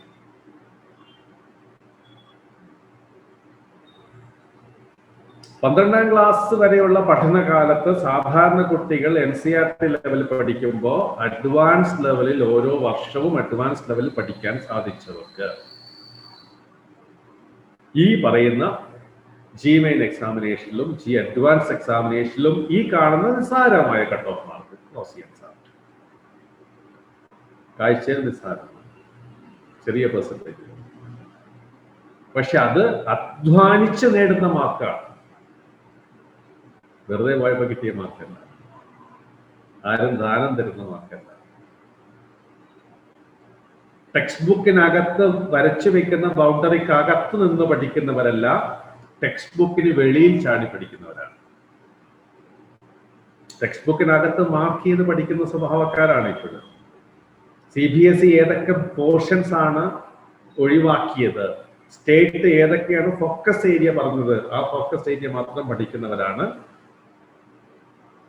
ഇന്ന് കുറെ പേർ. ഓർക്കണം, അവരൊക്കെ അവിടെ നിൽക്കത്തേ ഉള്ളൂ. ജിമെയിൻ ജി അഡ്വാൻസ് എക്സാമിനേഷനിൽ ഒരു മാറ്റവും സംഭവിച്ചിട്ടില്ല. ആ പരീക്ഷയിൽ ക്വാളിഫൈ ചെയ്യാൻ സാധിക്കണമെന്നുണ്ടെങ്കിൽ പാഠപുസ്തകത്തിന് പുറത്ത് കടക്കാൻ സാധിക്കണം. പുറത്ത് കടക്കുക എന്ന് പറഞ്ഞാൽ എന്താണോ നിങ്ങൾ പഠിച്ചുകൊണ്ടിരിക്കുന്നത് അതിനപ്പുറം പഠിക്കാൻ വേണ്ടി സാധിക്കണം. ആ സാധിക്കാനുള്ള തയ്യാറെടുപ്പാണ് 7ാം ക്ലാസ്സിലും 7ാം ക്ലാസ്സിലും 8ാം ക്ലാസ്സിലും ഒക്കെ പഠനം ആരംഭിച്ചവർ ചെയ്തുകൊണ്ടിരിക്കുന്നത്. നിശ്ചയമായിട്ടും ആ ചെയ്തുകൊണ്ടിരിക്കുന്നവർക്ക് അത് തുടർന്നുകൊണ്ടിരുന്നാൽ അതിന്റെ ബെനിഫിറ്റ് നിങ്ങൾക്ക് ജിമെയിൻ എക്സാമിനേഷനും ജി അഡ്വാൻസ് എക്സാമിനേഷനും ലഭിക്കും. മറ്റെല്ലാ പരീക്ഷകളിൽ നിന്നും ഈ ജിമെയിൻ എക്സാമിനേഷനെയും ജി അഡ്വാൻസ് എക്സാമിനേഷനെയും വ്യത്യസ്തമാക്കുന്നത് ഈ പരീക്ഷയ്ക്ക് NCERT ലെവൽ പഠിച്ചാൽ മതിയാവില്ല, ഇതിന് അഡ്വാൻസ് ലെവൽ പഠിച്ചാലേ സാധിക്കൂ എന്നതാണ്. അപ്പോൾ നല്ല IIT-കളിൽ അല്ലെങ്കിൽ NIT-കളിലും അല്ലെങ്കിൽ ഇതുപോലെയുള്ള സ്പെഷ്യലൈസ്ഡ് ഇൻസ്റ്റിറ്റ്യൂട്ടുകളിൽ എഞ്ചിനീയറിംഗ് ബ്രാഞ്ചുകൾക്ക് പ്രവേശനം ലഭിക്കാൻ ആഗ്രഹിക്കുന്ന കുട്ടികൾ വളരെ നന്നായി അഡ്വാൻസ് ലെവൽ പഠിച്ചു. ഇതുവരെ തുടങ്ങിയിട്ടില്ലെങ്കിൽ പഠിച്ചു. ഇനി ഈ വിഷയങ്ങളിലെ കുറിച്ചുള്ള ഒരു പ്രത്യേകത ഞാൻ പറയാം. ഇവിടെ 100 മാർക്കെങ്കിലും മിനിമം ഉണ്ടാകണം, അല്ലെങ്കിൽ 150 മാർക്ക്, 300-ൽ 150 മാർക്ക് നേടുമ്പോഴാണ് നമുക്ക് നല്ല കോളേജിൽ അഡ്മിഷൻ സാധിക്കുക. നിങ്ങൾ എഞ്ചിനീയറിംഗ് ആസ്പിറന്റ്, നിങ്ങൾ എഞ്ചിനീയർ ആകാൻ തീരുമാനിക്കുന്നത്, നിങ്ങൾ എഞ്ചിനീയറിംഗ് ആസ്പിറന്റ് ആകുന്നത് നിങ്ങൾ മാത്തമാറ്റിക്സിനോടുള്ള ഇഷ്ടം കൊണ്ടാണ്, നിങ്ങൾക്ക് ഫിസിക്സിനോടുള്ള ഇഷ്ടം കൊണ്ടാണ്. നിങ്ങളുടെ ഇഷ്ടം ഫിസിക്സിനോടും നിങ്ങളുടെ ഇഷ്ടം മാത്തമാറ്റിക്സിനോടും ആകണം. എഞ്ചിനീയറിംഗിന് അത് അത്യാവശ്യമാണ്. എന്നാൽ ഈ പ്രവേശന പരീക്ഷയിൽ, ജിമെയിൻ എന്ന പ്രവേശന പരീക്ഷയിൽ, ജി അഡ്വാൻസ് എന്ന പ്രവേശന പരീക്ഷയിൽ ഈ പറയുന്ന കട്ട് ഓഫ് മാർക്ക് കടക്കുവാൻ അല്ലെങ്കിൽ നിങ്ങളുടെ സ്കോർ മികച്ചതാക്കുവാൻ നിങ്ങളെ ഏറ്റവും കൂടുതൽ മാർക്ക് തന്ന് സഹായിക്കുന്ന സബ്ജക്റ്റ് കെമിസ്ട്രി ആയിരിക്കും. ഒരു സംശയം വേണ്ട. 150 മാർക്ക് നേടിക്കൊണ്ട് ജിമെയിൻ എന്ന എക്സാമിനേഷനിലെ എക്സലന്റ് റാങ്കിലോട്ട് പോകാൻ സാധിക്കുന്ന ഒരു കുട്ടിയുടെ 150 മാർക്കിനെ നമ്മൾ പരിശോധിച്ചാൽ ആ 150 മാർക്കിൽ 50% മാർക്ക് 75 മാർക്കെങ്കിലും നൽകിയിരിക്കുന്നത് കെമിസ്ട്രിയാണ്. ബാക്കിയുള്ള 50% ആണ് മാത്തമാറ്റിക്സും ഫിസിക്സും ചേർന്ന് നൽകുന്നത്. ജി അഡ്വാൻസ് എക്സാമിനേഷനിൽ ഈ 400 മാർക്കിൽ 69 മാർക്ക്, 70 മാർക്ക് എന്ന് പറയുന്നത് ആ 70 മാർക്കിന്റെ ഭൂരിഭാഗവും നൽകിയിരിക്കുന്നവരായിരിക്കും കെമിസ്ട്രി ആയിരിക്കും. അത് നമ്മുടെ പരീക്ഷകളുടെ ചോദ്യങ്ങളുടെ ഡിഫിക്കൽട്ടി ലെവൽ കൊണ്ട് സംഭവിക്കുന്ന കാര്യമാണ്. നമുക്ക് കെമിസ്ട്രിയിൽ കൂടുതൽ മാർക്ക് സ്കോർ ചെയ്യാൻ സാധിക്കും, അത്രയും മാർക്ക് സ്കോർ ചെയ്യാൻ സാധിക്കില്ല ഫിസിക്സിലോ. അതുകൊണ്ട് എഞ്ചിനീയറിംഗ് ആസ്പിരൻസിനെ സംബന്ധിച്ചിടത്തോളം മാത്തമാറ്റിക്സും അതുപോലെ ഫിസിക്സും പ്രിയപ്പെട്ട വിഷയങ്ങളായിരിക്കും. അതോടൊപ്പം നല്ല രീതിയിൽ ഇഷ്ടത്തോടു കൂടിയിട്ട് കെമിസ്ട്രിയും കൂടി പഠിച്ചു. കെമിസ്ട്രിയിൽ നമ്മൾ താല്പര്യക്കുറവ് കാണിച്ച് കെമിസ്ട്രിയെ നമ്മൾ മാറ്റി നിർത്തി കെമിസ്ട്രിയെ ബോർഡ് പരീക്ഷകൾക്ക് വേണ്ടി മാത്രം പഠിച്ചു പോയാൽ എന്ത് സംഭവിക്കുമെന്ന് ചോദിച്ചാൽ നമുക്ക് വലിയ ക്വാണ്ടിറ്റി മാർക്ക് നൽകാൻ സാധിക്കുന്ന കെമിസ്ട്രിക്ക് നമ്മെ സഹായിക്കാൻ സാധിക്കാതെ പോകും. അത്തരമൊരു അവസ്ഥ ഉണ്ടാക്കി വെക്കും. എത്രയോ നല്ല മാത്തമാറ്റിക്സ് സ്ട്രോങ് ആയിരിക്കുന്ന കുട്ടികൾക്ക്, ഫിസിക്സ് സ്ട്രോങ് ആയിരിക്കുന്ന കുട്ടികൾക്ക് IIT-കളിലോട്ട് എത്തുവാൻ സാധിക്കാതെ പോയത് അവർ കെമിസ്ട്രിയിൽ നെഗ്ലക്ട് ചെയ്തു. അതുകൊണ്ട്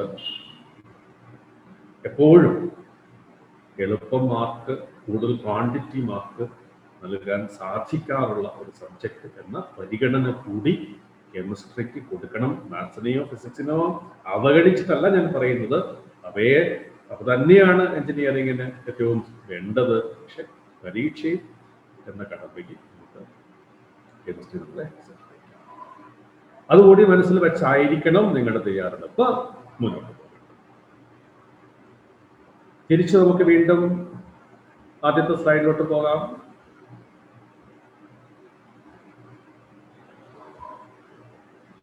നിങ്ങൾ ഇത്രയും നേരം എൻ്റെ കൂടെ ഉണ്ടായിരുന്നു എന്നുള്ളത് ഇനി തിരിച്ചറിയാൻ സാധിക്കുന്നത് 10 മിനിറ്റിന് ശേഷം ഞാൻ നിങ്ങളോട് സംസാരിക്കാൻ ആവശ്യപ്പെടുന്നത്. ഇപ്പോൾ ഏകപക്ഷീയമായി ഞാൻ കുറച്ച് മിനിറ്റുകൾ സംസാരിച്ചുകൊണ്ടിരിക്കുകയാണ്. ഈ സമയത്തൊക്കെ നിങ്ങൾ കൂടെ ഉണ്ടായിരുന്നോ എന്നുള്ളത് 10 മിനിറ്റ് കഴിയുമ്പോൾ ഇന്ററാക്ഷൻ ആരംഭിക്കുമ്പോൾ നമുക്ക് മനസ്സിലാവും. GMAIN G അഡ്വാൻസ് എക്സാമിനേഷനിൽ ഉൾപ്പെടാത്ത ഇൻസ്റ്റിറ്റ്യൂട്ടുകൾ ഈ കൂട്ടത്തിലുണ്ട്. അതിനെക്കുറിച്ചുകൂടെ പറഞ്ഞു പോകാം. GMAIN റാങ്ക് ലിസ്റ്റ് എന്നോ G അഡ്വാൻസ് റാങ്ക് ലിസ്റ്റ് എന്നോ അല്ല Birla Institute of Technology and സയൻസിലേക്ക് അഡ്മിഷൻ നടക്കുന്നത്. അത് ബിറ്റ്സാറ്റ് എന്ന ഒരു അഡ്മിഷൻ ടെസ്റ്റ് കൂടിയാണ്.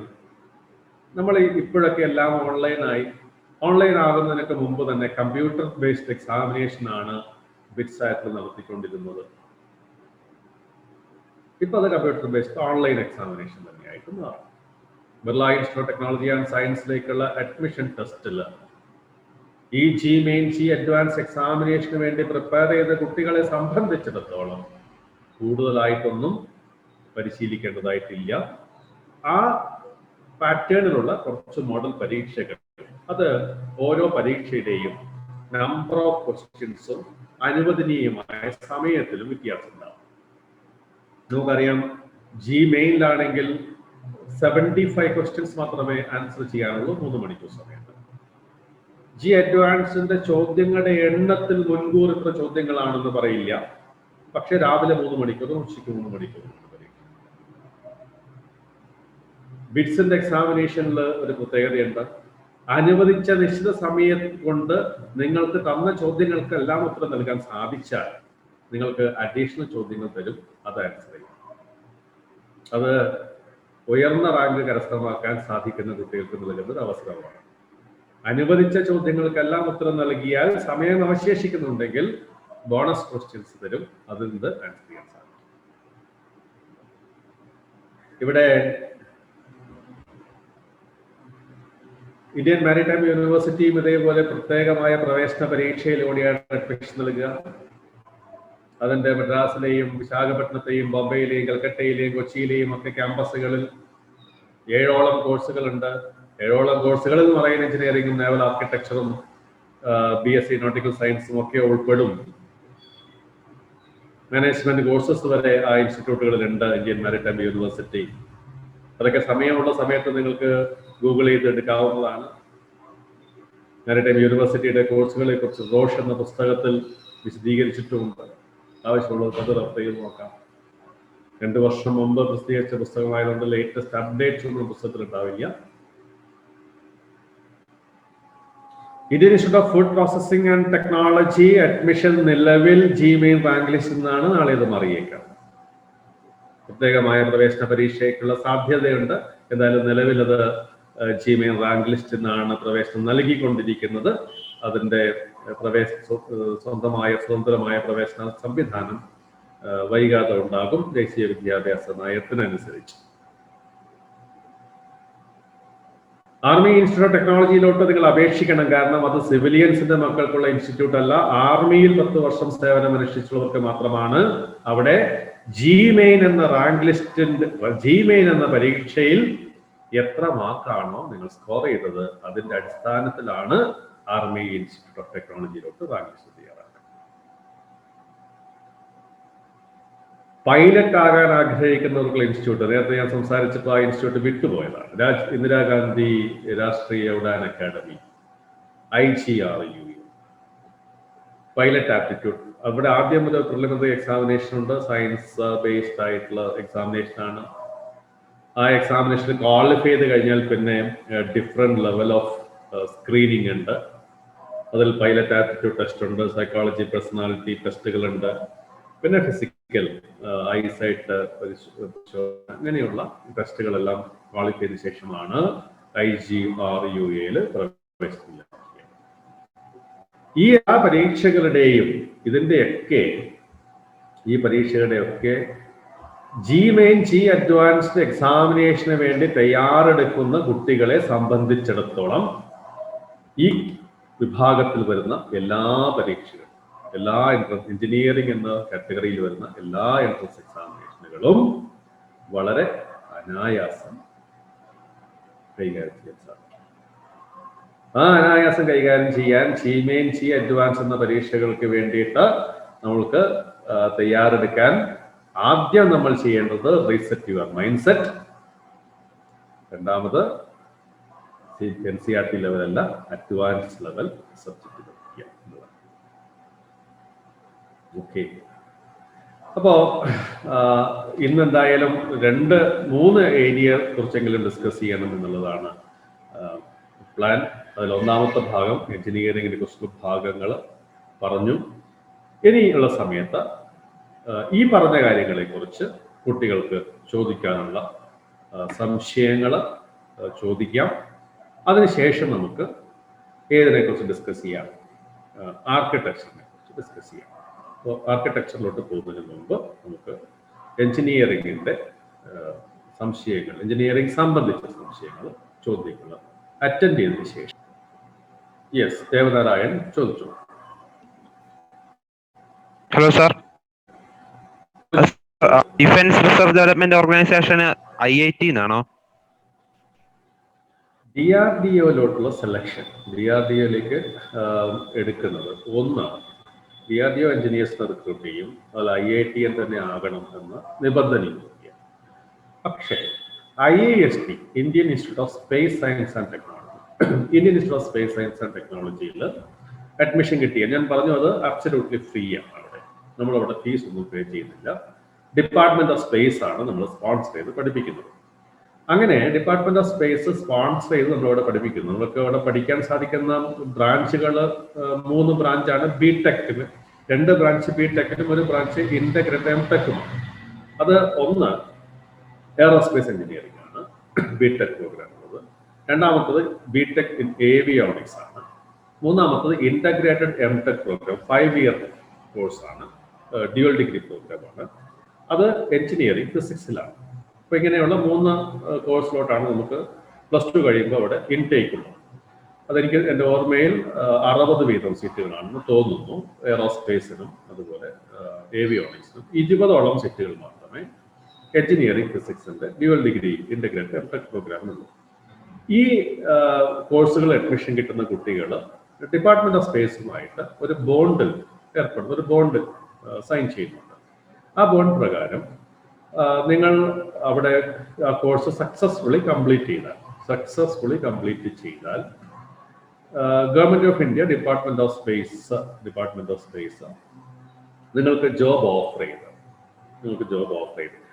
ചെയ്യുന്ന ഗ്യാരണ്ടി ഒന്നും അവർ പറയില്ല. കാരണം അത് നിങ്ങളുടെ പെർഫോമൻസിനെയും അപ്പോഴുള്ള ഒഴിവുകളെയും അനുസരിച്ചാണ്. പക്ഷേ ഇന്ന് എല്ലാവർക്കും നല്ല രീതിയിൽ അവിടെ നിന്ന് പാസ് ഔട്ട് ആവുന്ന എല്ലാവർക്കും ഗവൺമെന്റ് ഓഫ് ഇന്ത്യയുടെ ജോബ് പ്ലേസ്മെന്റ് കിട്ടുന്നുണ്ട്.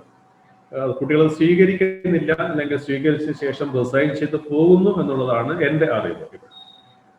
അങ്ങനെ ഡിപ്പാർട്ട്മെന്റ് ഓഫ് സ്പേസിലോ അല്ലെങ്കിൽ DRDOയിലോ ആണ് അപ്പോയിൻമെന്റ് നൽകുന്നത്. അപ്പൊ അത് അപ്പോയിൻമെന്റ് കിട്ടിക്കഴിഞ്ഞാൽ അത് സ്വീകരിക്കുന്നവരുണ്ട്, സ്വീകരിച്ചതിന് ശേഷം റിസൈൻ ചെയ്ത് പോകുന്നവരുണ്ട്.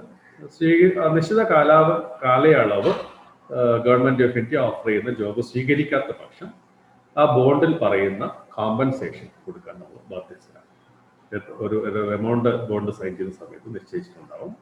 അത്രയും ലക്ഷം രൂപ നമ്മൾ അവിടെ റീഫണ്ട് നമ്മളവിടെ അടയ്ക്കണം. കാരണം ഫ്രീ എഡ്യൂക്കേഷൻ നമുക്ക് തരുന്നത് ഗവൺമെന്റ് സർവീസിൽ ജോലി ചെയ്യാൻ വേണ്ടിയാണ്, ഗവൺമെന്റിനെ സെർവ് ചെയ്യാൻ വേണ്ടിയാണ്.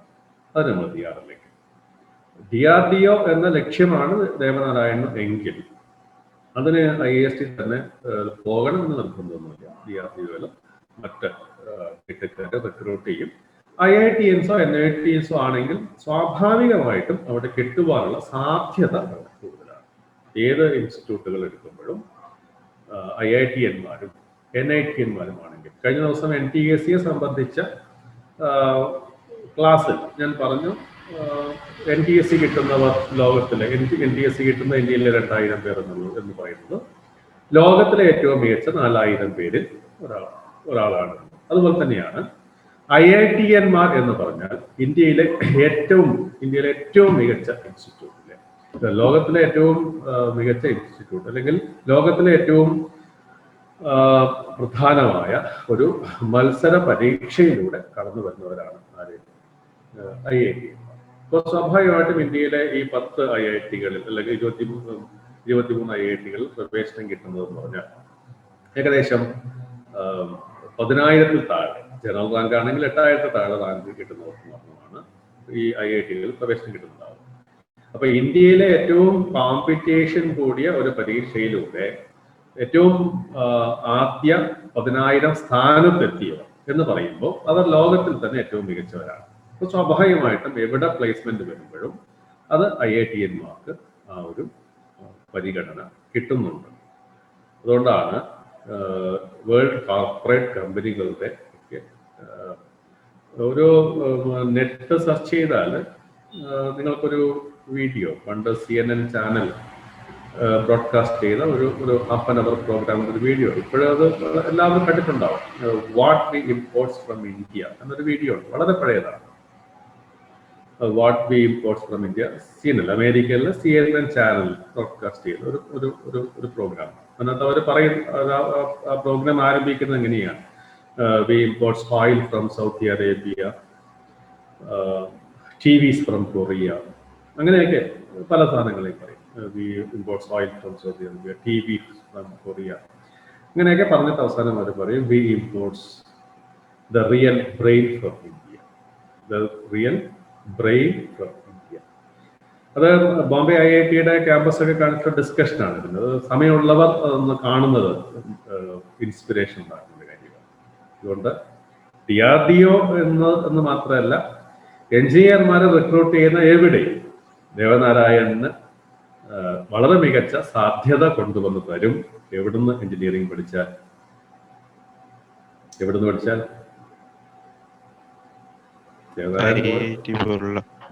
IITs പോലുള്ള ഇൻസ്റ്റിറ്റ്യൂട്ട് അഥവാ അഡ്വാൻസ് റാങ്ക് ലിസ്റ്റിൽ ഏറ്റവും മികച്ച റാങ്കിൽ വരുന്ന ഒരു കുട്ടിയായിട്ട്. ഓക്കെ സർ, ആദ്യത്തെ ചോദിച്ചോളൂ, ഞാൻ അതിനിടയിൽ ചോദിച്ചോളൂ.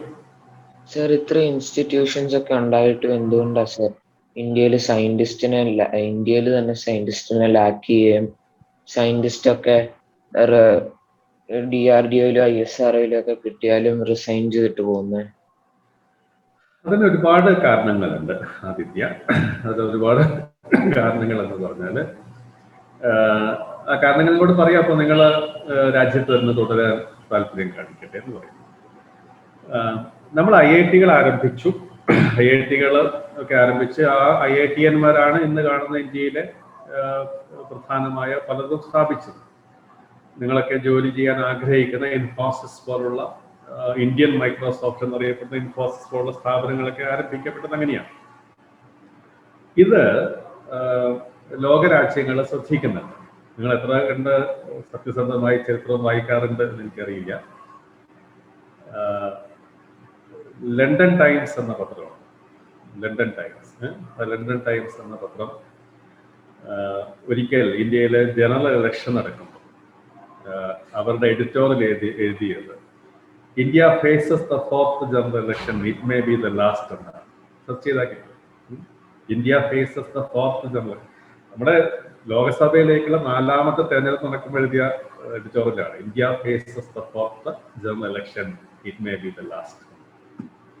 പക്ഷെ അവസാനിച്ചില്ലല്ലോ. 2021 ഇന്ത്യൻ പാർലമെന്റ് കൊണ്ട് ഇന്ത്യയിലേക്ക് തെരഞ്ഞെടുക്കപ്പെട്ട ഗവൺമെന്റ് തന്നെ അധികാരത്തിൽ വരുന്നു. അപ്പൊ ലോകത്തിന്റെ സങ്കല്പം അങ്ങനെയൊക്കെ ആയിരുന്നു. ഇൻഡിപെൻഡന്റ് ഇന്ത്യ അധികകാലം നിൽക്കില്ല, തകർന്നടിഞ്ഞു പോകുന്നതായിരുന്നു. പക്ഷെ അവരുടെ പ്രതീക്ഷകളൊന്നും നടന്നില്ല. ഇന്ത്യ നിലനിന്നു. ഇന്ത്യ ഒരുപക്ഷെ ലോകത്തെ ഏറ്റവും മികച്ച രാജ്യമൊന്നുമായില്ല. പക്ഷെ എന്നിരുന്നാലും ഇന്ത്യയിൽ ഇന്നും തെരഞ്ഞെടുപ്പ് നടക്കുന്നുണ്ട്. ഇന്ത്യയിൽ ഇന്നും തെരഞ്ഞെടുക്കപ്പെട്ട സർക്കാരുകൾ തന്നെ അധികാരത്തിൽ വരുന്നുണ്ട്. നമ്മുടെ രാജ്യത്ത് കഴിയുന്നത്രയൊക്കെ നമ്മുടെ ജനങ്ങൾ നന്നായി ജീവിക്കുന്നുണ്ട്. ഇതിലൊക്കെ നമുക്ക് സാധ്യമായത് ഇത്തരം ഉന്നത വിദ്യാഭ്യാസ സ്ഥാപനങ്ങളിലൂടെ വന്നവരാണ്. പക്ഷെ പിന്നീട് എന്തുണ്ടായി എന്ന് പറഞ്ഞാൽ ഒരു 80കൾക്ക് ശേഷമൊക്കെ നമ്മുടെ വിദേശ രാജ്യങ്ങൾ ഇത് ശ്രദ്ധിക്കുകയും അവർ പ്രഗത്ഭരായ ഇന്ത്യക്കാരെ ഇവിടുന്ന് നല്ല ശമ്പളം കൊടുത്ത് കൊണ്ടുപോവുകയും ചെയ്യും. അപ്പോൾ IIT-യിലൊക്കെ റിക്രൂട്ട്മെന്റിന് വരുന്ന ആൾക്കാർ നോക്കുമ്പോൾ ഇന്ത്യയിൽ കിട്ടുന്ന സാലറിയേക്കാൾ എത്രയോ 10 മടങ്ങ് സാലറി അവർക്ക് ഓഫർ ചെയ്യപ്പെടും. അപ്പോൾ സ്വാഭാവികമായിട്ടും IIT-കളിലൊക്കെ പ്രവേശനം കിട്ടിയ കുട്ടികൾ 4 വർഷം കഴിയുമ്പോൾ ക്വിറ്റ് ഇന്ത്യ എന്നതാണ് ഇന്ത്യ. Quit India. ഇങ്ങനെയാണ് നമ്മുടെ ഈ പ്രഗത്ഭന്മാരായ ആൾക്കാരൊക്കെ പുറത്തു പോയിക്കൊണ്ടിരുന്നത്. മറ്റൊരു തരത്തിൽ കൂടി ഇത് നമ്മൾ ബാധിച്ചിട്ടുണ്ട്. അതെങ്ങനെയെന്ന് പറഞ്ഞാൽ, നിങ്ങളുടെ ഒക്കെ രക്ഷാകർത്താക്കൾ പഠിക്കുന്ന കാലത്ത്, ഞാനൊക്കെ പഠിക്കുന്ന സമയത്ത് നമുക്ക് പ്രീ ഡിഗ്രി ആണെന്ന്. പ്രീ ഡിഗ്രി കഴിഞ്ഞാൽ എഞ്ചിനീയറിങ്ങിനും അഡ്മിഷനുണ്ട്, മെഡിക്കലിനും അഡ്മിഷനുണ്ട് നല്ല കോളേജുകൾ. പക്ഷെ സയൻസ് പഠിക്കണമെങ്കിൽ നാട്ടിലെ കോളേജിൽ മാത്രമേ ഉള്ളൂ. എന്ന് പറഞ്ഞാൽ IIT-കളിലൊക്കെ പോകാം, റീജിയണൽ എഞ്ചിനീയറിംഗ് കോളേജിലെ എഞ്ചിനീയറിംഗിന് പോകാം, അതുപോലെ മെഡിക്കൽ കോളേജിൽ പോകാം. ഇപ്പോൾ പ്രീ ഡിഗ്രി കഴിയുമ്പോൾ. പക്ഷെ സയൻസ് ആണ് പഠിക്കുന്നതെങ്കിൽ നമുക്ക് IISc-യിൽ ജോയിൻ ചെയ്യാൻ പറ്റില്ല പ്രീ ഡിഗ്രി കഴിഞ്ഞാൽ. ഹൈദരാബാദ് സെൻട്രൽ യൂണിവേഴ്സിറ്റി അന്നും ഉണ്ട്, അവിടെ പോകാൻ പറ്റില്ല. ഡൽഹി സെൻട്രൽ യൂണിവേഴ്സിറ്റി അന്നും ഉണ്ട്, അവിടെ പോകാൻ പറ്റില്ല. എപ്പോഴേ പോകാൻ പറ്റുള്ളൂ? ഡിഗ്രി കഴിഞ്ഞാലേ പോകാൻ പറ്റുള്ളൂ. അപ്പോൾ അന്ന് എന്ത് സംഭവിച്ചെന്ന് പറഞ്ഞാൽ, നല്ല മിടുക്കരായവര്, നന്നായി പഠിക്കുന്നവരൊക്കെ ഏത് 2 കരിയർ മാത്രം ചൂസ് ചെയ്തു പ്രീ ഡിഗ്രി കഴിയുമ്പോൾ? അവര് കുറെ പേര് ഡോക്ടർമാരായി, കുറെ പേർ എഞ്ചിനീയർമാരായി. സ്വാഭാവികമായിട്ടും അവ രണ്ടും കിട്ടാത്ത ഒരു വിഭാഗം മാത്രം സയൻസ്, ആരും എന്നോട് പിണങ്ങില്ല എന്ന് വിചാരിക്കട്ടെ, എഞ്ചിനീയറിംഗോ മെഡിക്കലോ കിട്ടാത്തവർ മാത്രം സയൻസിൽ തുടരുകയും അങ്ങനെ അവരിൽ നിന്ന് പിന്നീട് തെളിഞ്ഞു വരുന്നവർ മാത്രം ഇന്ത്യയുടെ റിസർച്ച് ഇൻസ്റ്റിറ്റ്യൂട്ടുകളിലോട്ടും എത്തപ്പെടുകയും ചെയ്തു. അത് സ്വാഭാവികമായിട്ടും നമ്മുടെ ശാസ്ത്രജ്ഞന്മാരുടെ കഴിവിലും മികച്ചവർ ശാസ്ത്രജ്ഞന്മാരായി വരുന്നതിൽ തടസ്സമുണ്ടാക്കിയിട്ടുണ്ട്. ആ തിരിച്ചറിവ് ഇന്നോ ഇന്നലെ ഉണ്ടായതല്ല. ആ തിരിച്ചറിവിന്റെ അടിസ്ഥാനത്തിലാണ് നല്ല കുട്ടികളെ സയൻസ് റിസർച്ചിലോട്ട് അട്രാക്ട് ചെയ്യാൻ വേണ്ടിയിട്ട് ഗവൺമെന്റ് ഓഫ് ഇന്ത്യ 1999 ഇന്നൊന്നല്ല 22 വർഷം മുമ്പ് ഗവൺമെന്റ് ഓഫ് ഇന്ത്യ NTSC-ക്ക് ശേഷമുള്ള ഏറ്റവും പ്രധാനമായ സ്കോളർഷിപ്പ് പദ്ധതി പ്രഖ്യാപിച്ചു. 1999. ഏതാണ് ആ സ്കോളർഷിപ്പ് പദ്ധതി എന്ന് ആർക്കെങ്കിലും അറിയാമോ? ഈ കൂട്ടത്തിലുള്ളവര് ഉണ്ടെങ്കിൽ ഒന്ന് കൈയുയർത്തിയേ. ആരെങ്കിലും ഉണ്ടോ? ഇന്നലെ Q&A പോസ്റ്റ് ചെയ്തേ ഉണ്ടോ? അതാണ് എളുപ്പം. 4 പേര് കൈയുയർത്തിയിട്ടുണ്ട്. ഇപ്പൊ കൈയുയർത്തിയാളെ ഒന്ന് അലോ ചെയ്ത് കേൾക്കട്ടെ. എത്ര പേർക്ക് ഇന്ത്യൻ സയൻസിനെ കുറിച്ച് നല്ല അവയർനെസ് ഒന്ന് നോക്കട്ടെ. Excellent Thomas Sam, excellent, big congratulation Thomas Sam. Okay, Akshay Biju, മിടുക്കന്മാര് അല്ലേ? 8ാം ക്ലാസ് എന്നാണ് മിടുക്കന്മാര് വന്നിരിക്കുന്നത്. തോമസ് സാം പത്തനാപുരം, അക്ഷയ് ബിജു ഫ്രം കോഴിക്കോട്. KVPY ആണ് പരീക്ഷ. 1999 ഗവൺമെന്റ് ഓഫ് ഇന്ത്യ അനൗൺസ് ചെയ്ത ആ സ്കോളർഷിപ്പ് പദ്ധതി KVPY ആണ്. KVPY കൊണ്ടും നിന്നില്ല. 2006 ആകുമ്പോഴേക്കും ഗവൺമെന്റ് ഓഫ് ഇന്ത്യ തീരുമാനിച്ചു എഞ്ചിനീയറിംഗിന് ജോയിൻ ചെയ്തതുപോലെ, മെഡിക്കലിന് ജോയിൻ ചെയ്തതുപോലെ 12ാം ക്ലാസ് കഴിയുമ്പോൾ തന്നെ സയൻസ് റിസർച്ച് കോഴ്സുകൾക്ക് ജോയിൻ ചെയ്യുവാനുള്ള ഇൻസ്റ്റിറ്റ്യൂട്ട് ആക്കി. അത് നമുക്ക് വരുന്ന ദിവസം ഡിസ്കസ് ചെയ്യാം സയൻസിനെ കുറിച്ച്, ഇന്ന് വേണ്ട. അങ്ങനെയാണ് 2006 Indian Institute of Science Education and research എന്ന ഇൻസ്റ്റിറ്റ്യൂട്ട് ഉണ്ടായതും അങ്ങനെയുള്ള സയന്റിസ്റ്റുകളെ ഇന്ത്യയിൽ തന്നെ റീറ്റെയിൻ ചെയ്യാൻ, അതാണല്ലോ ദേവനാരായണ ആദിത്യ ചോദിച്ചത്, റീറ്റെയിൻ ചെയ്യാൻ, ഇന്ത്യയിൽ തന്നെ റീറ്റെയിൻ ചെയ്യിക്കാൻ വേണ്ടിയാണ് വളരെ ബൃഹത്തായ ഒരു പദ്ധതി ഇൻസ്പയർ പ്രഖ്യാപിച്ചത്. ഇന്നോവേഷൻ കഴിഞ്ഞ ദിവസവും പറഞ്ഞു, innovations in science pursuit for inspire research എന്ന വളരെ ബൃഹത്തായ ഒരു സ്കോളർഷിപ്പ് പദ്ധതി. അതിന്റെ അവസാനത്തെ component assured opportunity in research കരിയറാണ്. ഗവേഷണം ചെയ്യുവാനുള്ള അവസരം ഇന്ത്യയിൽ ഒരുക്കുക എന്നതാണ് assured opportunity in research career ആ ഒരു പദ്ധതിയിലൂടെ കൊണ്ടുവന്നിരിക്കുന്നത്. അതുകൊണ്ട് ഇന്ന് സയന്റിസ്റ്റുകളെ ധാരാളം സൃഷ്ടിക്കുവാനും അവരെ ഇന്ത്യയിൽ റിട്ടേൺ ചെയ്യിക്കുവാനുമുള്ള ബോധപൂർവമായ ശ്രമങ്ങൾ ഇന്ത്യയിൽ നിന്ന് ഉണ്ടാകുന്നുണ്ട്. ഇനി ആദിത്യ ഉൾപ്പെടെ എല്ലാവരെയും ശ്രദ്ധിക്കുന്ന മറ്റൊരു കാര്യം ഞാൻ പറയാം. അത് നമ്മൾക്ക് അറിയാം, ലോകത്താകെയുള്ള 40% കുട്ടികൾ, യൂത്ത് എവിടെയാണ്? ഇന്ത്യയിലാണ്. ശരിയല്ലേ? ലോകത്താകെയുള്ള 40% യുവാക്കൾ ഇന്ത്യയിലാണ്. എന്ന് പറഞ്ഞാൽ we are number 1 in terms of youth population. ലോകത്ത് ആകെയുള്ള യുവജനങ്ങളുടെ എണ്ണം എടുക്കുമ്പോൾ അതിൽ ഇന്ത്യ ഈസ് നമ്പർ 1. ഞാൻ എപ്പോഴും നിങ്ങളോട് പറയാറില്ലേ, number 1 position is A responsibility, ഉത്തരവാദിത്വമാണ്. നേതൃസ്ഥാനം എന്ന് പറയുന്നത് സ്ഥാനമല്ല, ഇറ്റ്സ് എ റെസ്പോൺസിബിലിറ്റിയാണ്. നമ്മൾ ഒന്നാമതാണ്, അത് നമ്മുടെ ഉത്തരവാദിത്വമാണ്.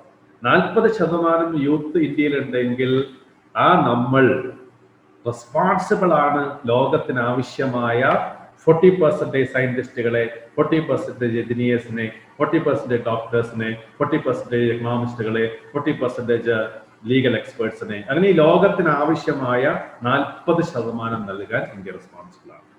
അതുകൊണ്ട് ജിയോഗ്രഫിക്കൽ ബൗണ്ടറി വെച്ച് മാത്രം നമ്മൾ ആലോചിക്കേണ്ട. നമ്മൾ പഠിക്കേണ്ടുന്നത് ഈ ലോകത്തിന് വേണ്ടിയാണ്. നിശ്ചയമായി നമ്മുടെ രാജ്യത്തിന് വേണ്ടിയാകും. നമ്മൾ ഈ ലോകത്തിന് ആവശ്യമായ 40% സയന്റിസ്റ്റുകളെയും എഞ്ചിനീയർമാരെയും ഡോക്ടർമാരെയും എക്കണോമിസ്റ്റുകളെയും ലീഗൽ എക്സ്പേർട്സിനെയും മാനേജ്മെന്റ് പ്രൊഫഷണൽസിനെയും ഡിസൈനേഴ്സിനെയും അങ്ങനെ എല്ലാ മേഖലയിലുമുള്ള 40% മാൻ പവർ നൽകുവാനുള്ള റെസ്പോൺസിബിൾ ആയിട്ട് രാജ്യമാണ് ഇന്ത്യ. നമ്മൾ ആ രീതിയിൽ തന്നെ കണ്ടാൽ മനസ്സിലായോ? അപ്പോൾ അതിൽ നിങ്ങളൊക്കെ കൂടുതൽ ഉത്തരവാദിത്തം എടുക്കണം. കാരണം 40% കോൺട്രിബ്യൂട്ട് ചെയ്യാൻ നമ്മുടെ രാജ്യത്തിന് റെസ്പോൺസിബിലിറ്റി ഉള്ളപ്പോൾ അത് ഏറ്റവും കൂടുതൽ സൗകര്യങ്ങളുള്ളവരാണ് നിങ്ങളൊക്കെ. ആ സൗകര്യങ്ങളുള്ള നിങ്ങൾ നിശ്ചയമായിട്ടും ആ റെസ്പോൺസിബിലിറ്റി എടുത്ത് പ്രവർത്തിക്കണം. മനസ്സിലായോ? ഫാദുൽ റഹ്മാൻ GMainലോ അഡ്വാൻസിലോ എന്തില്ല? മെന്റൽ ആപ്റ്റിറ്റ്യൂഡ് ടെസ്റ്റ് ഇല്ല, മെന്റൽ എബിലിറ്റി ടെസ്റ്റ് ഇല്ല. പക്ഷേ നിങ്ങളുടെ ലോജിക്കൽ ബ്രെയിൻ, ഫാദുൽ റഹ്മാൻ ശ്രദ്ധിക്കേണ്ട സംഗതി, എല്ലാവരും ശ്രദ്ധിക്കേണ്ട സംഗതി, നിങ്ങളുടെ മെന്റൽ എബിലിറ്റി, നിങ്ങളുടെ ലോജിക്കൽ ബ്രെയിൻ, നമുക്കറിയാം, നമുക്ക് ബ്രെയിനിൽ ക്രിയേറ്റിവിറ്റി പാർട്ട് ഹാൻഡിൽ ചെയ്യുന്ന ഭാഗമുണ്ട് എന്നാണ് പറയപ്പെടുന്നത് കേട്ടോ. അതുപോലെ ലോജിക്കൽ കാര്യങ്ങൾ കൈകാര്യം ചെയ്യുന്ന ബ്രെയിൻ പാർട്ടുണ്ട്. നമ്മുടെ ലോജിക്കൽ ബ്രെയിൻ നമ്മൾ എത്ര കൂടുതൽ ഉപയോഗിക്കുന്നുവോ, ലോജിക്കൽ ബ്രെയിൻ ഉപയോഗിക്കുന്നുവോ അത്രയും നമുക്ക് ഈ മാത്തമാറ്റിക്സ്, ഫിസിക്സ് ക്വസ്റ്റ്യൻസ് ചെയ്യുവാനുള്ള കഴിവ് വർദ്ധിക്കും. അപ്പോൾ നേരിട്ട് അതായത് സംഗീതമൊക്കെ പഠിക്കുന്ന പോലെയാണ്, ധാരാളം രാഗങ്ങൾ പഠിക്കുന്നവർക്ക്, ചെയ്യുന്നവർക്ക് അവരുടെ നിശ്ചയമായിട്ടും അവരുടെ ആ പാടുവാനുള്ള അവരുടെ കഴിവ് ഒന്നുകൂടി തേച്ച് മിനുങ്ങി വരും എന്നതുപോലെ നമ്മൾ എത്ര കൂടുതൽ മെന്റൽ എബിലിറ്റി ചോദ്യങ്ങൾ പ്രാക്ടീസ് ചെയ്യുന്നുണ്ടോ അതിനനുസരിച്ച് നമുക്ക് ലോജിക്ക് അപ്ലൈ ചെയ്ത് ആൻസർ ചെയ്യേണ്ടുന്ന ഈ ക്വസ്റ്റ്യൻ ചെയ്യാനുള്ള കഴിവ് വർദ്ധിക്കും. നേരിട്ട് മെന്റൽ ആപ്റ്റിറ്റ്യൂഡ് ചെയ്യും. ഇപ്പൊ നിങ്ങൾ NTS വേണ്ടി തയ്യാറെടുക്കുന്ന മാറ്റ് ക്വസ്റ്റ്യൻസ് നേരിട്ട് GMain പരീക്ഷയിലോ GS പരീക്ഷയിൽ ചോദിക്കില്ല. പക്ഷെ ആ പരിശീലനം അത് ചെയ്തതിലൂടെ, ആ നിത്യ അഭ്യാസത്തിലൂടെ നിങ്ങളിൽ ഉണ്ടാവുന്ന ഗുണങ്ങൾ നിങ്ങൾ നിശ്ചയമായിട്ടും മനസ്സിലാക്കും. ഓക്കെ, ആദിത്യ വന്നോ? തൃപ്തിയായോ ആദിത്യക്ക് പറഞ്ഞത്? എന്നാൽ ഒരു കാര്യം കൂടെ പറയട്ടെ ആദിത്യയോട്.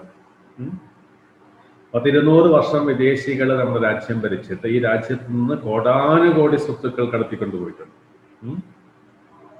അതൊക്കെ നമുക്ക് ഇന്ത്യയിലേക്ക് തിരിച്ചെത്തിക്കണം. എങ്ങനെ? യുദ്ധം ചെയ്തിട്ടല്ല. ഈ ലോകത്തിലെ എല്ലാ ഭാഗത്തും സുന്ദർ പിച്ചെ 2425 സാലറി വാങ്ങുമ്പോൾ ഒരു വലിയ വിഹിതം ഇന്ത്യയിലേക്ക് തിരിച്ചു വരും. അതുപോലെ നിങ്ങൾ എല്ലാവരും ഈ ലോകത്തെ നിയന്ത്രിക്കുന്ന കോർപ്പറേറ്റുകളുടെ ഉന്നത സ്ഥാനത്തേക്ക് നിൽക്കുമ്പോൾ കോടാനുകോടി അനേകം വർഷങ്ങളിലൂടെ 100 വർഷങ്ങളിലൂടെ കടത്തിക്കൊണ്ടുപോയ കോടാനുകോടി സ്വത്തുക്കളുടെ വലിയൊരു ഭാഗവും ഇന്ത്യയിലോട്ട് തിരിച്ചു വരും. അതുകൂടി പുറത്തുപോയി ജോലി ചെയ്യുന്നവർ നിർവഹിക്കുന്നുണ്ട്. അതുകൊണ്ട് നമ്മൾ ഇന്ത്യയിൽ നിൽക്കാതെ പുറത്തുപോയി ജോലി ചെയ്യുന്നത് ഒരു വലിയ അപരാധമാണ് എന്ന് കാണണ്ട. ഓക്കെ, സഞ്ജയ്, ജിമെയിൻ എക്സാമിനേഷന് വേണ്ടിയിട്ട് പ്രിപ്പയർ ചെയ്ത് സക്സസ് ആയില്ലെങ്കിൽ വേറെ ഏതൊക്കെ എക്സാമിനേഷൻ പ്രയോജനപ്പെടും?